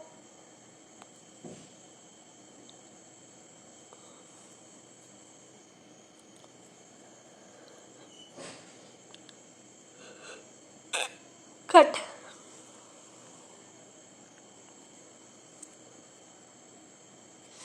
यहाँ पे क्या होता है, अपने जो मेलाना होती है, ठीक है, मेलाना मतलब ब्लड एक्सपोज टू जो अपने ग्लाइकोलिक एसिड जो ग्लाइकोसाइडिक एसिड होती है वहाँ, उससे अगर ब्लड एक्सपोज हो जाए, ठीक है, अगर जो ग्लाइकोसाइडिक एसिड होगी ना उस पर क्या होगा, ब्लड एक्सपोज हो जाए तो मेलाना कहते हैं उस कंडीशन में। मान लो कोई इंटरनल इंजरी हो गई, ब्लड बाहर आ रहा है, ठीक है, आपके पेट में अगर कोई इंटरनल इंजरी हो गई, कट फट लग गया, तो आपको जो ब्लैक कलर की मोशन हो रही है ना वो ब्लड मिक्स होके आ रहा है, दैट इज कॉल्ड मिलेना। और यहाँ पे क्या हो रहा है, आपके जो ब्लड है वो कन्वर्ट हो जाते हैं ब्लैक पिगमेंट में और उसको हम लोग बोलते हैं हीमैटिन। उस पिगमेंट को क्या बोलते हैं, अपना हीमैटिन बोलते हैं। ठीक है, हीमोसाइटिन और फेरेटिन बहुत दो इंपॉर्टेंट हैं। ठीक है, F is stored in tissues इन दो फॉर्म। देखो अपने जो आयरन मॉलिक्यूल्स हैं वो कैसे दो टाइप में स्टोर होते हैं, एक तो अपना हो गया हेमोसाइड्रिन और एग्रीगेट्स ऑफ फेरेटिन, तो ये दो फॉर्म में होंगे। ये कहाँ पे हो सकता है, रेटिकुलो एंडोथेलियल डिपोजिशन, जो रेटिकुलो एंडोथेलियल सिस्टम होते हैं अपने आरी सेल्स जो कि लीवर के हो सकते हैं, स्प्लीन के हो सकते हैं, बोन मैरो के हो सकते हैं, तो वहाँ पे क्या होगा, यहाँ पे क्या हो रहा है, अपना एडमिनिस्ट्रेशन ऑफ एफी मतलब बहुत ज़्यादा अमाउंट ऑफ आयरन आ जा रहा है वहाँ पे। ठीक है, और नेक्स्ट क्या हो रहा है, अपना पेरेंकाइमेटस डिपोजिशन, मतलब पेरेंकाइमल सेल जो है जैसे लीवर और पेंक्रियाज, किडनी, हार्ट, वहाँ के जो पेरेंकाइमल सेल्स है वहाँ पे भी अपना जो है अपना बहुत ज़्यादा क्या हो रहा है, आयरन का एक्यूमुलेशन हो जा रहा है। ठीक है, पिगमेंट जो है अपना फेरेटिन है वो बहुत ज़्यादा बढ़ जा रहा है, उसकी वजह से क्या होता है, अपना ऑर्गन डिस्फंक्शन भी देखने को मिलता है। देखो क्या क्या होता है अगर बहुत ज़्यादा ओवरलोड जाए एफी का, तो क्या क्या डिसऑर्डर होते हैं अपना, एक तो होता है अपना हीमोक्रोमेटोसिस और एक होता है अपना pulmonary congestion.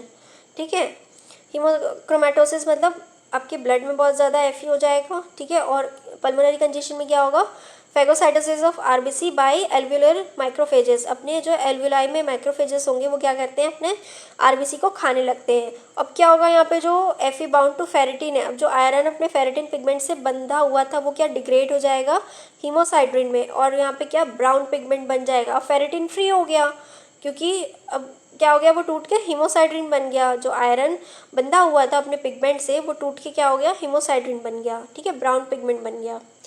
Alveolar macrophages and haemosiderin leads to heart failure, और जो हार्ट के सेल्स होते हैं उनके फेलियर में कौन कॉज कर रहा है, अपने जो हीमोसाइड्रिन हो गए। ठीक है, जो अपने एल्वियोलर मैक्रोफेजेस और अपने जो हीमोसाइड्रिन हो गए ये दोनों मिलके अपने हार्ट के सेल को मार देते हैं। स्प्यूटम रस्टी ब्राउन कलर, और इसकी वजह से क्या है, जो इन पेशेंट में क्या है, इनका जो स्प्यूटम होता है, जो थूक निकलती है वो कैसी होगी, रस्टी ब्राउन कलर, मतलब जैसे जंग लगा हुआ जैसा ब्राउन कलर होता है ना वैसी थूक निकलती है। एनीमिया ऑफ क्रॉनिक डिजीज़, तो देखो बहुत लंबे समय से कोई क्रॉनिक डिजीज़ बनी हुई है। ठीक है, वहाँ पे क्या हो रहा है कि अब वहाँ पे क्या है, ब्लड का जो अमाउंट था, ठीक है, बहुत लंबे समय से क्रॉनिक डिजीज़ है, तो सही से वहाँ पे ऑक्सीजन जा नहीं रहा है, ठीक है। Release of Fe from bone marrow, macrophages cause like increase ferritin and haemosiderin in bone marrow and in macrophage. अब क्या हो रहा है यहाँ पे, बहुत ज़्यादा अमाउंट हो जा रहा है अपने फेरेटिन का, जो अपने हेप्सिडिन जो एंजाइम होता है, ठीक है। अब लीवर इन्फ्लेमेटेड हो गया, लीवर बहुत ज़्यादा इन्फ्लेम हो गया, तो वो ब्लॉक कर देता है, क्या क्या ब्लॉक करता है अपना, रिलीज ऑफ एफी। अब यहाँ पे बोन मैरो से ही आयरन रिलीज नहीं होने दे रहा है मैक्रोफेजेस से, तो क्या होगा, तब भी अपना फेरेटिन बढ़ जाएगा, और कॉज ऑफ जो एमोइड एनीमिया, जो कॉज ऑफ एनीमिया क्या आ सकता है अपना, इंक्रीज फेरेटिन और हिमोसाइड्रिन इन बोन मैरो और इन मैक्रोफेजेस। अब मैक्रोफेजेस और अगर बोन मैरो में ही फेरेटिन बढ़ गया तो भी तो एनीमिया हो सकता है ना, मतलब एनीमिया, और उसकी वजह से क्या हो सकता है अपना, क्या बोलते हैं, फेरेटिन बढ़ सकता है, ठीक है। नेक्स्ट हम देखते हैं अपना हीमोजोइंस। हीमोजोइन जो है वो एसिड हिमैटिन है, एसिडिक है, ठीक है, नेचर में ब्लैक ब्राउन पिगमेंट है कंटेनिंग हीम और आयरन, दो फॉर्म होते हैं, ठीक है। फेरिक फॉर्म में पाया जाता है इसमें आयरन, और कहाँ कहाँ पाए जाते हैं अपने क्रॉनिक, कब निकलता है अपने क्रॉनिक मलेरिया की कंडीशन में, तो हीमोजोइन निकल रहा है अपने क्रॉनिक मलेरिया की कंडीशन में, और कब निकल रहा है अपने मिसमैच ब्लड ट्रांसफ्यूजन में, जब अगर ब्लड ट्रांसफ्यूजन भी गलत सलत हो जाए तो भी अपना हीमोजोइन निकल जाता है, ठीक है, गलत एंजाइम पैदा हो गया। प्रोफाइलिन इतने इंपॉर्टेंट नहीं है, नॉर्मल पिगमेंट है, प्रेजेंट इन हीमोग्लोबिन होता है, मायोग्लोबिन होता है, और साइटोक्रोम, दो इन सब में अपने प्रोफाइलिन्स पाए जाते हैं। Cause by abnormality of porphyrin metabolism in born, मतलब जो नवजात बच्चे होते हैं उनमें क्या होगा, जब प्रोफाइलिन्स का मेटाबॉलिज्म गड़बड़ा जाता है तब अपना प्रोफाइलिन एक्यूमुलेशन जो पिगमेंट है उसका एक्यूमुलेशन देखने को मिलता है। नेक्स्ट हम देखते हैं अपना extra cellular accumulation of protein. तो क्या होता है ये अपना एमाइलोडाइसिस हो गया, ठीक है, pathological fibril protein deposited in extra cellular space in various tissues and organ in variety of clinical condition, ठीक है। एमाइलॉइड्स क्या हो गए अपने, एमाइलॉइडोसिस क्या हो गए अपने, ये क्या है, इसकी डेफिनेशन क्या कह रही है कि जो अपने फिब्रिलर प्रोटीन, मतलब जो फाइबर बनाने वाले जो प्रोटीन थे वो कहाँ डिपॉजिट हो गए अपने एक्स्ट्रा सेलुलर स्पेस, मतलब जो वेरियस टिश्यूज और सेल थे उसके एक्स्ट्रा सेलुलर स्पेस, मतलब ये जो सेल था, ये अपना जो सेल है, ठीक है, इस सेल के बाहर वाले हिस्से में, ये जो सेल है अब इसके बाहर वाले हिस्से में क्या हो रहा है अपना, ये जो प्रोटीन है ये यहाँ पे एक्यूमुलेट हो रहे हैं, ठीक है, ये यहाँ पे जबरन जगह घेर रहे हैं इनकी, this is called extra cellular accumulation, ठीक है। अब दो फॉर्म होते हैं, एक फिजिकल नेचर का होता है और एक अपना केमिकल नेचर का होता है, ठीक है। Compose of non branching fibrils, 7 से 10 नैनोमीटर के डायमीटर वाले फाइबर्स हो सकते हैं, और अपना केमिकल वाले कह सकते हैं जो 95% ऑफ फिब्रिल प्रोटीन है, इसमें बहुत कम है अमाउंट और इसमें बहुत ज़्यादा है, ठीक है। 5% ऑफ प्रोटियोग्लाइकेंस हो गए, जो ग्लाइको एमिनोग्लाइकेंस हो गए, ठीक है, ग्लाइको एमिनोग्लाइसिन, ठीक है, वो हो गए, सीरम एमाइलॉइड्स हो गए, एमाइलॉइड प्रोटीन हो गए, ठीक है। इसमें क्या होते हैं अपने बीटा प्लेटेड शीट होती है, ठीक है, कहाँ कहाँ पे पाया जाएगा अपने consist, beta pleated sheet, polypeptide chain, और कैसी होगी ये, राउंड अराउंड वन अनदर, मतलब ऐसे एक पर एक लिपटी हुई सी होगी, ऐसे, ठीक है, round around one another, beta pleated sheet होती है और एक के ऊपर एक ऐसे लिपटी हुई सी होगी, ठीक। नेक्स्ट हम इसकी देखते हैं pathogenesis, production of abnormal amount of protein. देखो प्राइमरी एमाइलॉइडोसिस में क्या हो रहा है और सेकेंडरी एमाइलॉइडोसिस में क्या हो रहा है। देखो प्राइमरी क्यों हो रहा है, मेन कॉज ऑफ डिजीज क्या है अपने, मल्टीपल माइलोमा। अब ओमा लग गया मतलब ट्यूमर, मतलब जिसमें म्यूकस मेम्ब्रेन के जो कार्सिनोमा है उसको हम लोग क्या बोलेंगे, मल्टीपल माइलोमा बोलते हैं। इसमें जो बी लिम्फोसाइट है वो क्या प्रोड्यूस करते हैं, अपने एबनॉर्मल प्लाज्मा सेल प्रोड्यूस करते हैं, और अपनी जो इम्यूनोग्लोबिन, मतलब जो अपनी एंटीबॉडी जो चेन होती है ना उसमें लाइट चेन, एक हैवी चेन होगी और एक लाइट चेन होती है, तो इसमें जो लाइट चेन है वो बढ़ जाती है, जिसकी वजह से क्या होता है, इनकम्प्लीट ब्रेकडाउन ऑफ प्रोटीन, और इसमें प्रोटीन बढ़ जाएगा और क्या होगा, एमाइलॉइड जो लाइट चेन है वो बढ़ जाएगी, ठीक है, एमाइलॉइड लाइट चेन टाइप जो है वो देखने को मिलता है। तो प्राइमरी वाला क्या हो गया, जिसमें कि अपने मेम्ब्रेन की, म्यूकस मेम्ब्रेन की कार्सिनोमा है जो मल्टीपल माइलोमा है उसकी वजह से हो रहा है, और इसमें क्या हो रहा है, सेकेंडरी माइलोमा में क्या हो रहा है, सेकेंडरी एमाइलॉइडोसिस में क्या हो रहा है, due to any other disease, कोई और डिजीज़ भी हो सकती है। ठीक है। जैसे कि फेमाइन मेडिटेरियन फीवर हो गया, ठीक है, ऑटो इम्यून डिसऑर्डर हो गया, क्रॉनिक इन्फ्लेमेशन हो गया। इसमें क्या होता है अपने जो इंटरल्यूकिन्स होते हैं, जब क्रॉनिक इन्फ्लेमेशन होता है बॉडी में कहीं भी, तो देखो मैं आपको ये वाला जो पार्ट है ना इन्फ्लेमेशन में, आपको अच्छे से समझ में आएगा जब मैं आपको इन्फ्लेमेशन पढ़ाऊंगी, क्रॉनिक एक्यूट सारे के सारे, ठीक है, तब आपको ये समझ में आएगा कि इंटरल्यूकिन्स क्या होते हैं और क्या इनका रोल होता है। तो इंटरल्यूकिन 1 और 6 आपके मैक्रोफेजेस के जो है वो क्या होंगे, एक्टिवेट हो जाएंगे और क्या करेंगे, लीवर में जाके ये बोलेंगे कि भाई प्रोड्यूस कर ज़्यादा amount of synthesis of serum associated amyloid protein. अब ये बोलेगा कि ज़्यादा अमाउंट में क्या निकाल, अपने एमाइलॉइड प्रोटीन निकाल।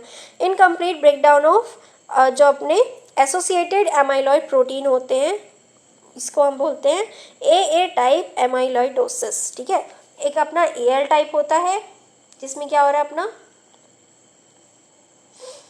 अपने लाइट चेन का सिंथेसिस बढ़ रहा है, ठीक है, और इसमें ए टाइप में क्या हो रहा है अपना, इसमें इनकम्प्लीट ब्रेकडाउन हो रहा है, ठीक है, और associated serum associated amyloid protein बढ़ जा रहे हैं, ठीक है। समझ में आया? कोई डाउट हो तो डेफिनेटली आप पूछ सकते हैं कमेंट सेक्शन में। तो देखो अब यहाँ पे क्या हो रहा है, production of normal amount of protein, but कैसा हो रहा है, म्यूटेंट। देखो प्रोटीन तो नॉर्मल अमाउंट में बन रहे हैं, पर कैसे बन रहे हैं, म्यूटेंट, मतलब खराब आइटम बन रहा है बिल्कुल, ठीक है, अच्छा माल नहीं है, प्रोडक्ट रिजेक्टेड। यहाँ पे क्या हो रहा है, जीन म्यूटेशन हो रहा है, जीन की कोडिंग में म्यूटेशन हो रहा है। अब जो TTR है, TTR क्या है अपना, ट्रांसथेरेटिन, जो कि हेल्प करता है अपने ट्रांसपोर्टेशन ऑफ विटा में। अब विटा क्या है आगे हम लिखते हैं, ठीक है। अब यहाँ पे क्या हो रहा है, देखो म्यूटेंट TTR बन रहा है, ये क्या कर रहा है, एग्रीगेट फॉर्म कर रहा है और डिपॉजिट हो जा रहा है अपने टिश्यू में, that is resistant to proteolysis. अब ये क्या है, ये जो अपना जीन म्यूटेटेड वाला है TTR, अब ये TTR क्या कर रहे हैं, ये भाई साहब जो है ये जाके अपने एक्यूमुलेट हो जा रहे हैं, एग्रीगेट फॉर्म कर रहे हैं और अपने टिश्यू में डिपॉजिट हो जा रहे हैं, ठीक है। एग्रीगेट बना के अपने टिश्यू में बैठ गए, ऐसे झुंड बना के बैठ गए, ठीक है, ये झुंड बना के बैठ गए। अब ये जब झुंड बना के बैठ गए तो क्या कर रहे हैं, रेजिस्टेंट प्रोटियोलिसिस, मतलब प्रोटीन का ब्रेकडाउन ही नहीं होने दे रहे, ये गुच्छे में बैठ गए। भाई लकड़ी को तुम सिंगल तोड़ोगे तो टूट जाएगी, बट अगर गुच्छे में तोड़ोगे तो नहीं टूटेगी, ठीक है। तो बस ये यही काम कर रहे हैं, ये गुच्छे में जाके बैठ जा रहे हैं और रेजिस्टेंट टू प्रोटियोलिसिस, और इसी को हम बोलते हैं एमाइलॉइड ट्रांसथेरेटिन प्रोटीन, ATTR, ठीक है। समझ में आया? इसकी पैथोजेनेसिस हम देखते हैं। देखो जो एमाइलॉइडोसिस हो रहा है, डिसऑर्डर हो रहा है एबनॉर्मल फोल्डिंग ऑफ प्रोटीन की वजह से, जो प्रोटीन है वो एबनॉर्मली फोल्ड हो जा रहे हैं, ठीक है। और क्या हो रहा है, नॉर्मली मिसफोल्डेड प्रोटीन जो है वो डिग्रेड हो जा रहे हैं इंटरसेलुलरी प्रोटियोसोम्स और एक्स्ट्रा सेलुलरी मैक्रोफेजेस में, ठीक है। In amyloidosis due to failure of control mechanism production of misfolded protein, अब इनका कंट्रोल ही नहीं हो पा रहा है, मिसफोल्डेड प्रोटीन बहुत ज़्यादा हो गए हैं, ठीक है। फिब्रिल फॉर्मेशन हो रहा है जिसकी वजह से एग्रीगेटेड प्रोटीन बन रहे हैं, और क्या है, ये रेजिस्टेंट है डिग्रेड होने के, मतलब इनको अब तोड़ा नहीं जा सकता, और ये एक्स्ट्रा सेलुलरली अपने एक्यूमुलेट हो रहे हैं, ठीक है। नेक्स्ट है इसका site of amyloid deposition in organ, कहाँ कहाँ होता है, अपने kidney, heart, blood vessel, liver, joints, skin, GIT, spleen, white part और रेड पार्ट दोनों जगह, ठीक है। साइगोस्प्लीन बोलते हैं इसको, और इसको लैडिसिस स्प्लीन बोलते हैं, ठीक है। इसमें लाल कलर का दिखेगा, इसमें वाइट कलर का दिखेगा स्प्लीन आपको, ठीक है। स्पेस ऑफ डिसे जो अपने लीवर का एक पार्ट होता है, स्पेस ऑफ डिसे मैं आपको एक्सप्लेन कर देती हूँ क्या है। देखो स्पेस ऑफ डिसे क्या है, लीवर में प्रेजेंट होता है, space between hepatocyte and synovial, जो साइनोसाइडियल जो भी अपने सेल्स होते हैं उनके बीच के मेम्ब्रेन, और जो लीवर का पार्ट है ना, जो साइनोसाइडियल लीवर का पार्ट है और जो हेपेटोसाइटिक जो पार्ट है लीवर का, उनके बीच की स्पेस को हम बोलते हैं स्पेस ऑफ डिसे, ठीक है। अब यहाँ पे क्या होगा, जो सैटेलाइट सेल होते हैं वो स्टोरेज ऑफ विटामिन ए, मतलब विटामिन A का स्टोरेज करते हैं। अब ये वहीं पे क्या हो रहा है, अपने एमाइलॉइडोसिस हो रहा है, तो क्या होगा वहाँ पे अपने को विटामिन A की जो है उसमें भी डिसफंक्शन या खराबी देखने को मिलती है। तो देखो लीवर में कहाँ हो रहे हैं, अपने स्पेस ऑफ डिसे में हो रहे हैं। जॉइंट्स में होता है तो क्या होता है, कार्पल टनल सिंड्रोम हो जाता है, और स्किन में होता है तो पिंच परप्यूरा हो जाता है। GIT में होगा तो ऑर्गन का मिगैली हो जाएगा, कोई भी ऑर्गन में स्वेलिंग देखने को मिलती है ऑर्गेनोमिगैली हो जाएगी। स्प्लीन में होगा तो वाइट कलर के पार्ट में होगा तो साइगोस्प्लीन हो गया, और रेड हो गया तो लैडिशियस स्प्लीन हो गया, ठीक है। मॉर्फोलॉजी इसकी है, मेन ऑर्गन्स इन्वॉल्व होते हैं इसमें, ठीक है। Kidney, liver, spleen, lymphocytes primarily क्या हो सकते हैं अपने, प्राइमरी एमिलोइडोसिस कहाँ हो सकता है अपने, किडनी, लीवर, स्प्लीन, लिम्फोसाइट्स और जो लिम्फ नोड्स होते हैं अपने, और थायराइड, एड्रिनल ग्लैंड में, और सेकेंडरी अपने हार्ट, जीआईटी, रेस्पिरेटरी, जो पेरिफेरल नर्व्स हो गई, स्किन हो गई और टंग हो गई। इसमें क्या होंगे, ऑर्गन एनलार्ज हो जाएंगे, बहुत कड़े से हो जाएंगे, बड़े से हो जाएंगे, और वैक्सी अपीयरेंस, से वैक्स लगाने देने के बाद कैसे चमकीले से हो जाते हैं ना, ऐसे शाइनिंग से करने लगते हैं, ऐसे अजीब सा वैक्स अपीयरेंस कैसा होता है, ठीक है, वैसे हो जाएंगे।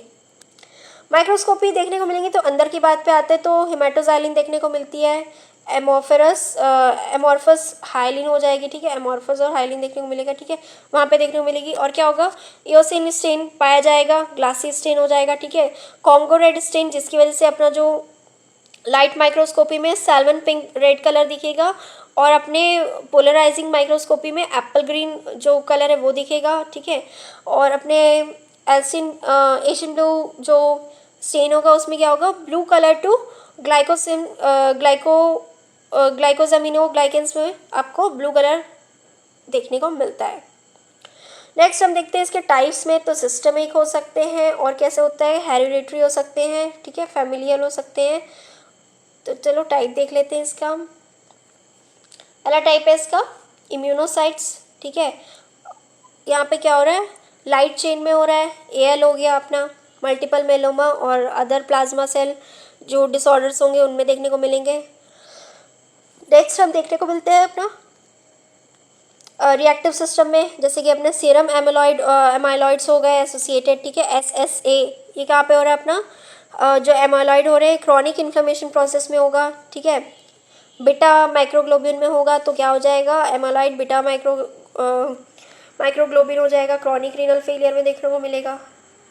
नेक्स्ट हम देखते हैं हेरिडिटरी और फैमिलियल, तो इसमें अपना ए और एसएए और अपना ट्रांसथायरेटिन जो हो रहा था एटीटीआर, जो सिस्टमिक सेनाइल एमाइलोइडोसिस हो रहा था, इसकी वजह से देखने को मिलता है। सेनाइल मतलब बुढ़ापा आ गया, इसमें सिस्टम में बुढ़ापा आ गया, इसकी वजह से हो रहा है। नेक्स्ट हम देखते हैं लोकलाइज्ड, मतलब पर्टिकुलर एक लोकल एरिया में, तो सेनाइल सेरेब्रल मतलब जो अब ब्रेन बूढ़ा हो रहा है, एल्जाइमर डिजीज़ में, ठीक है, ब्रेन का श्रिंकेज हो जाता है, और एमाइलॉइड प्रिकर्सर प्रोटीन जो है ज़्यादा हो जाएंगे, ठीक है।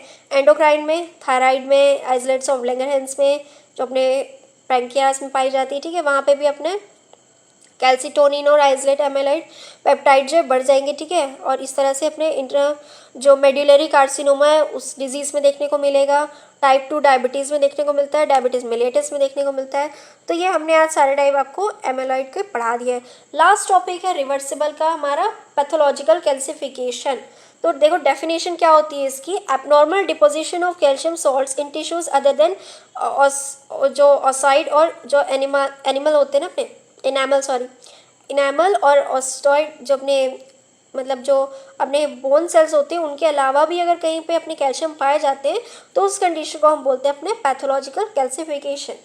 मतलब ये जो अपने बोन सेल्स हो गए ना, ये अपनी जो हड्डी है, ठीक है, हड्डी, और अपनी कहाँ दांत के जो इनैमल हो गए, ठीक, अगर इनके अलावा भी कहीं कैल्शियम नज़र में आ रहा है, ठीक, तो क्या है, मान लो अब वो पैथोलॉजिकल कैल्सिफिकेशन है, ठीक है। इन सेल्स के अलावा भी अगर कहीं पे आपको दिख रहे हैं तो वो कैसा अपना पैथोलॉजिकल कैल्सिफिकेशन है। It is also associated deposition of a small amount of iron, magnesium and other. और यहाँ पे क्या होता है कि थोड़ा अमाउंट में आयरन, मैग्नीशियम और अदर जो अपने माइक्रो न्यूट्रिएंट्स हैं वो भी पाए जाते हैं, ठीक है। टाइप्स ऑफ पैथोलॉजिकल कैल्सिफिकेशन, तो देखो दो टाइप ही होता है, एक डिस्ट्रोफिक टाइप का होता है और एक मेटास्टैटिक टाइप का होता है। तो देखो दोनों में डिफरेंस क्या है, अकर्स इन डेड और degenerating tissues, occur in normal living tissue. तो जो मेटास्टैटिक है वो आपको वहाँ नहीं पाया जा रहा है जहाँ पे चीज़ें मरी हुई हैं, वो वहाँ पाया जा रहा है जहाँ पे आपके सेल जिंदा है।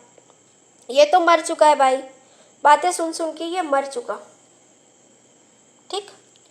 अब यहाँ पे जो बंदा है वो जिंदा है, बट फिर भी अपने आप को कैल्सीफाइड कर लिया, जब तेरी बात का मुझे असर नहीं होता, मैंने कैल्सिफिकेशन कर लिया। Associated increase in calcium serum, अब ब्लड में ही कैल्शियम की मात्रा बढ़ गई, ठीक है, सीरम जो कैल्शियम सीरम है वो ब्लड में ही बढ़ गया। Does not cause clinical dysfunction, और इसकी वजह से क्लिनिकली कोई डिसफंक्शन देखने को मिलता नहीं है। इसमें क्या होगा, सीरम कैल्शियम लेवल नॉर्मल रहेगा, ऑफन कॉज ऑर्गन डिसफंक्शन। और क्या होगा, जनरली सीरम का तो कैल्शियम लेवल नॉर्मल रहेगा, बट क्या है, ऑर्गन डिसफंक्शन देखने को मिलेगा। अब इसका कॉजेज़ क्या है, A P C D E, A B नहीं है ये, ए बी सी डी ई नहीं है ये, ए पी सी डी ई है। तो क्या क्या है, अपने नेक्रोटिक जो नेक्रोटिक टिश्यू होगा उसमें देखने को मिलता है, ठीक है, डिजनरेटिंग टिश्यू में मिलेगा, आपके पैसोमा बॉडीज़ है उसमें देखने को मिलेगा। पैसोमा बॉडीज़ आगे मैं जब आपको पढ़ाऊंगी तो आपको बता दूंगी ये पैसोमा बॉडीज़ क्या होती हैं, ठीक है। तो इस तरह से ये इतनी जगह देखने को मिलता है। अब इसके कॉजेज़ क्या है, आपका मेटास्टैटिक कैल्सिफिकेशन का increase secretion of parathyroid hormone with subsequent bone reabsorption. अब क्या हो रहा है, यहाँ पे पैराथायराइड हार्मोन बढ़ जा रहा है, ठीक है, उसके कारण क्या हो रहा है, सब्सिक्वेंट बोन रीअब्सॉर्प्शन, मतलब बहुत ज़्यादा बोन में क्या हो रहा है, रीअब्सॉर्प्शन। हाइपर पैराथायराइडिज्म, मतलब यहाँ पे हाइपर पैराथायराइडिज्म की कंडीशन में भी आपको कैल्सिफिकेशन देखने को मिलता है, मेटास्टैटिक कैल्सिफिकेशन, ठीक है, अकर्स इन नॉर्मल लिविंग। अब यहाँ पे क्या होगा, आपके बोन का मतलब कैल्शियम लेवल ब्लड में ज़्यादा हो जाएगा, बोन में बहुत ज़्यादा रीअब्जॉर्प्शन हो रहा है, जिसकी वजह से क्या हो रहा है, ब्लड में कैल्शियम सीरम लेवल बढ़ जा रहा है, मतलब बोन से बहुत ज़्यादा डीजनरेट होकर कहाँ जा रहा है, ब्लड में चला जा रहा है। डिस्ट्रक्शन ऑफ बोन टिश्यू, ठीक है, secondary and primary tumour of bone marrow, ठीक है, बोन मैरो में भी हो सकता है, प्राइमरी और सेकेंडरी ट्यूमर के, ठीक है, मल्टीपल माइलोमा में, ल्यूकीमिया में, मेटास्टैटिक ट्यूमर में जो कि बोन में होता है, इन कंडीशन में पाया जा सकता है। विटामिन डी रिलेटेड डिसऑर्डर में अगर मान लो विटामिन डी का इंटॉक्सिफिकेशन है, मतलब विटामिन डी सही से बॉडी में रिअब्जॉर्ब नहीं हुआ है, वो बॉडी में जमा हो गया, तो उस कंडीशन में भी आपको ब्लड में सीरम लेवल ज़्यादा देखने को मिलेगा।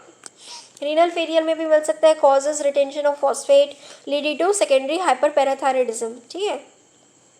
अदर कॉजेज क्या हो सकते हैं अपने, सार्कोइडोसिस, ठीक है, ये क्या है, chronic disease of uncommon cause, unknown cause, ठीक है, लिम्फ एनलार्ज हो जाएंगे, बहुत सारे बॉडी पार्ट के, डिफरेंट बॉडी पार्ट के, widespread appearance of granulomas derive from reticulo endothelial system. अपने जो रेटिकुलो एंडोथीलियल सिस्टम है वहाँ पे ग्रेन्युलोमा फॉर्म हो जाएंगे। क्रॉनिक डिजीज थी बहुत लंबे समय से, तो वहाँ पे क्या बन गया, ग्रेन्युलोमा बन गया। मिल्क एल्कलाई सिंड्रोम में भी देखते हैं ये वाली जो डिजीज़ है, ठीक है, अपने जो कैल्शियम लेवल बढ़ जाते हैं। और थर्ड कॉमन कॉज है इसका increase in blood calcium level. Meningioma में भी देखने को मिलेगा अपना, ठीक है, ब्रेन का जो कवरिंग है उसके जो अपना क्या होता है, उसमें जब ट्यूमर हो जाता है तो उसमें बनती है अपनी पैसोमा बॉडीज प्रेजेंट होती है, तो वहाँ पे भी ये देखने को मिलता है। इसका कॉमनेस्ट साइट क्या है अपना, एक तो अपना लंग्स हो गया, एल्वियोलर सेप्टा ऑफ लंग्स हो गया, किडनी का बेसमेंट मेम्ब्रेन हो गई, रीनल ट्यूब की, और क्या हो गया, ब्लड वेसल्स हो गया, इंटरनल जो इलास्टिक लेमिना होती है वो हो गया, आर्टरी और पल्मोनरी वेन्स की, और क्या हो गया, स्टमक में अपना इंटेस्टाइनल टिश्यू और गैस्ट्रिक म्यूकोसा। तो यहाँ पे अपने को इतने सारे टाइप के अपना एमोलॉइड जो है पैथोलॉजिकल कैल्सिफिकेशन देखने को मिलते हैं। ग्रॉसेस का फाइन वाइट ग्रेन्यूल्स और क्लम्प्स, जो अपने वाइट ग्रेन्यूल्स मिलेंगे, ऐसे क्लम्प्स देखने को मिलेंगे, थक्के से मिलेंगे, ठीक है, गुच्छे मिल जाएंगे। फील्स ग्रीटी सैंड लाइक, और कैसे ऐसे रेत कैसी दरदरी सी होती है ना, कोर्स होती है, ऐसे ग्रीटी सी होती है, ठीक है, तो ये वैसे देखने को मिलेगा, ऐसे छूने में ऐसा सैंड लाइक फील होगा। नेक्स्ट है माइक्रोस्कोपी में बेजोफिलिक और एमोर्फोरस होगा, ग्रेन्यूल जो उसके ग्रेन्यूल्स होंगे वो कैसे हो जाएंगे, ठीक है, क्लम्प्ड अपीयरेंस के होंगे।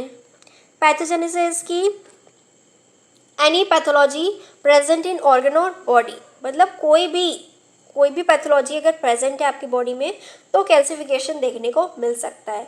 एनी डेड नेक्रोटिक और डिजनरेटिंग टिश्यूज जो है वहाँ पे भी आपको पैथोलॉजिकल कैल्सिफिकेशन देखने को मिलता है। यहाँ पे क्या हो रहा है, calcium deposit in any form of hydro apatite, ठीक है, मतलब यहाँ हाइड्रोक्सी एपेटाइट में या आपको किसी भी फॉर्म में हाइड्रोक्सी एपेटाइट के फॉर्म में जो है अपने को ये कैल्शियम डिपॉजिट हुए मिल सकते हैं। दो फेजेस होते हैं इसके अपने, प्रोपोगेशन और इनिशिएशन, मतलब अब यहाँ पे इनिशिएशन हो रहा है, मतलब यहाँ पे पहली लेयर बन रही है, ये जो अपना सेल है, ठीक, सेल में क्या हो रहा है, अपना पहली लेयर बन रही है, इनिशिएट हो रहा है, ये पहली लेयर बनी। प्रोपोगेशन में क्या होगा, फर्दर ग्रोथ ऑफ जो अपने हाइड्रोक्सी एपेटाइट है उसकी फर्दर ग्रोथ हो जाएगी और यहाँ पे क्या है अपनी और लेयर्स प्रोपोगेट होती जाएगी होती जाएगी. So this is the initiation and propagation phase of अपना पैथोलॉजिकल कैल्सिफिकेशन. ठीक है, यहाँ पे क्या होगा अपना कैल्शियम एक्यूमुलेशन बढ़ जाएगा.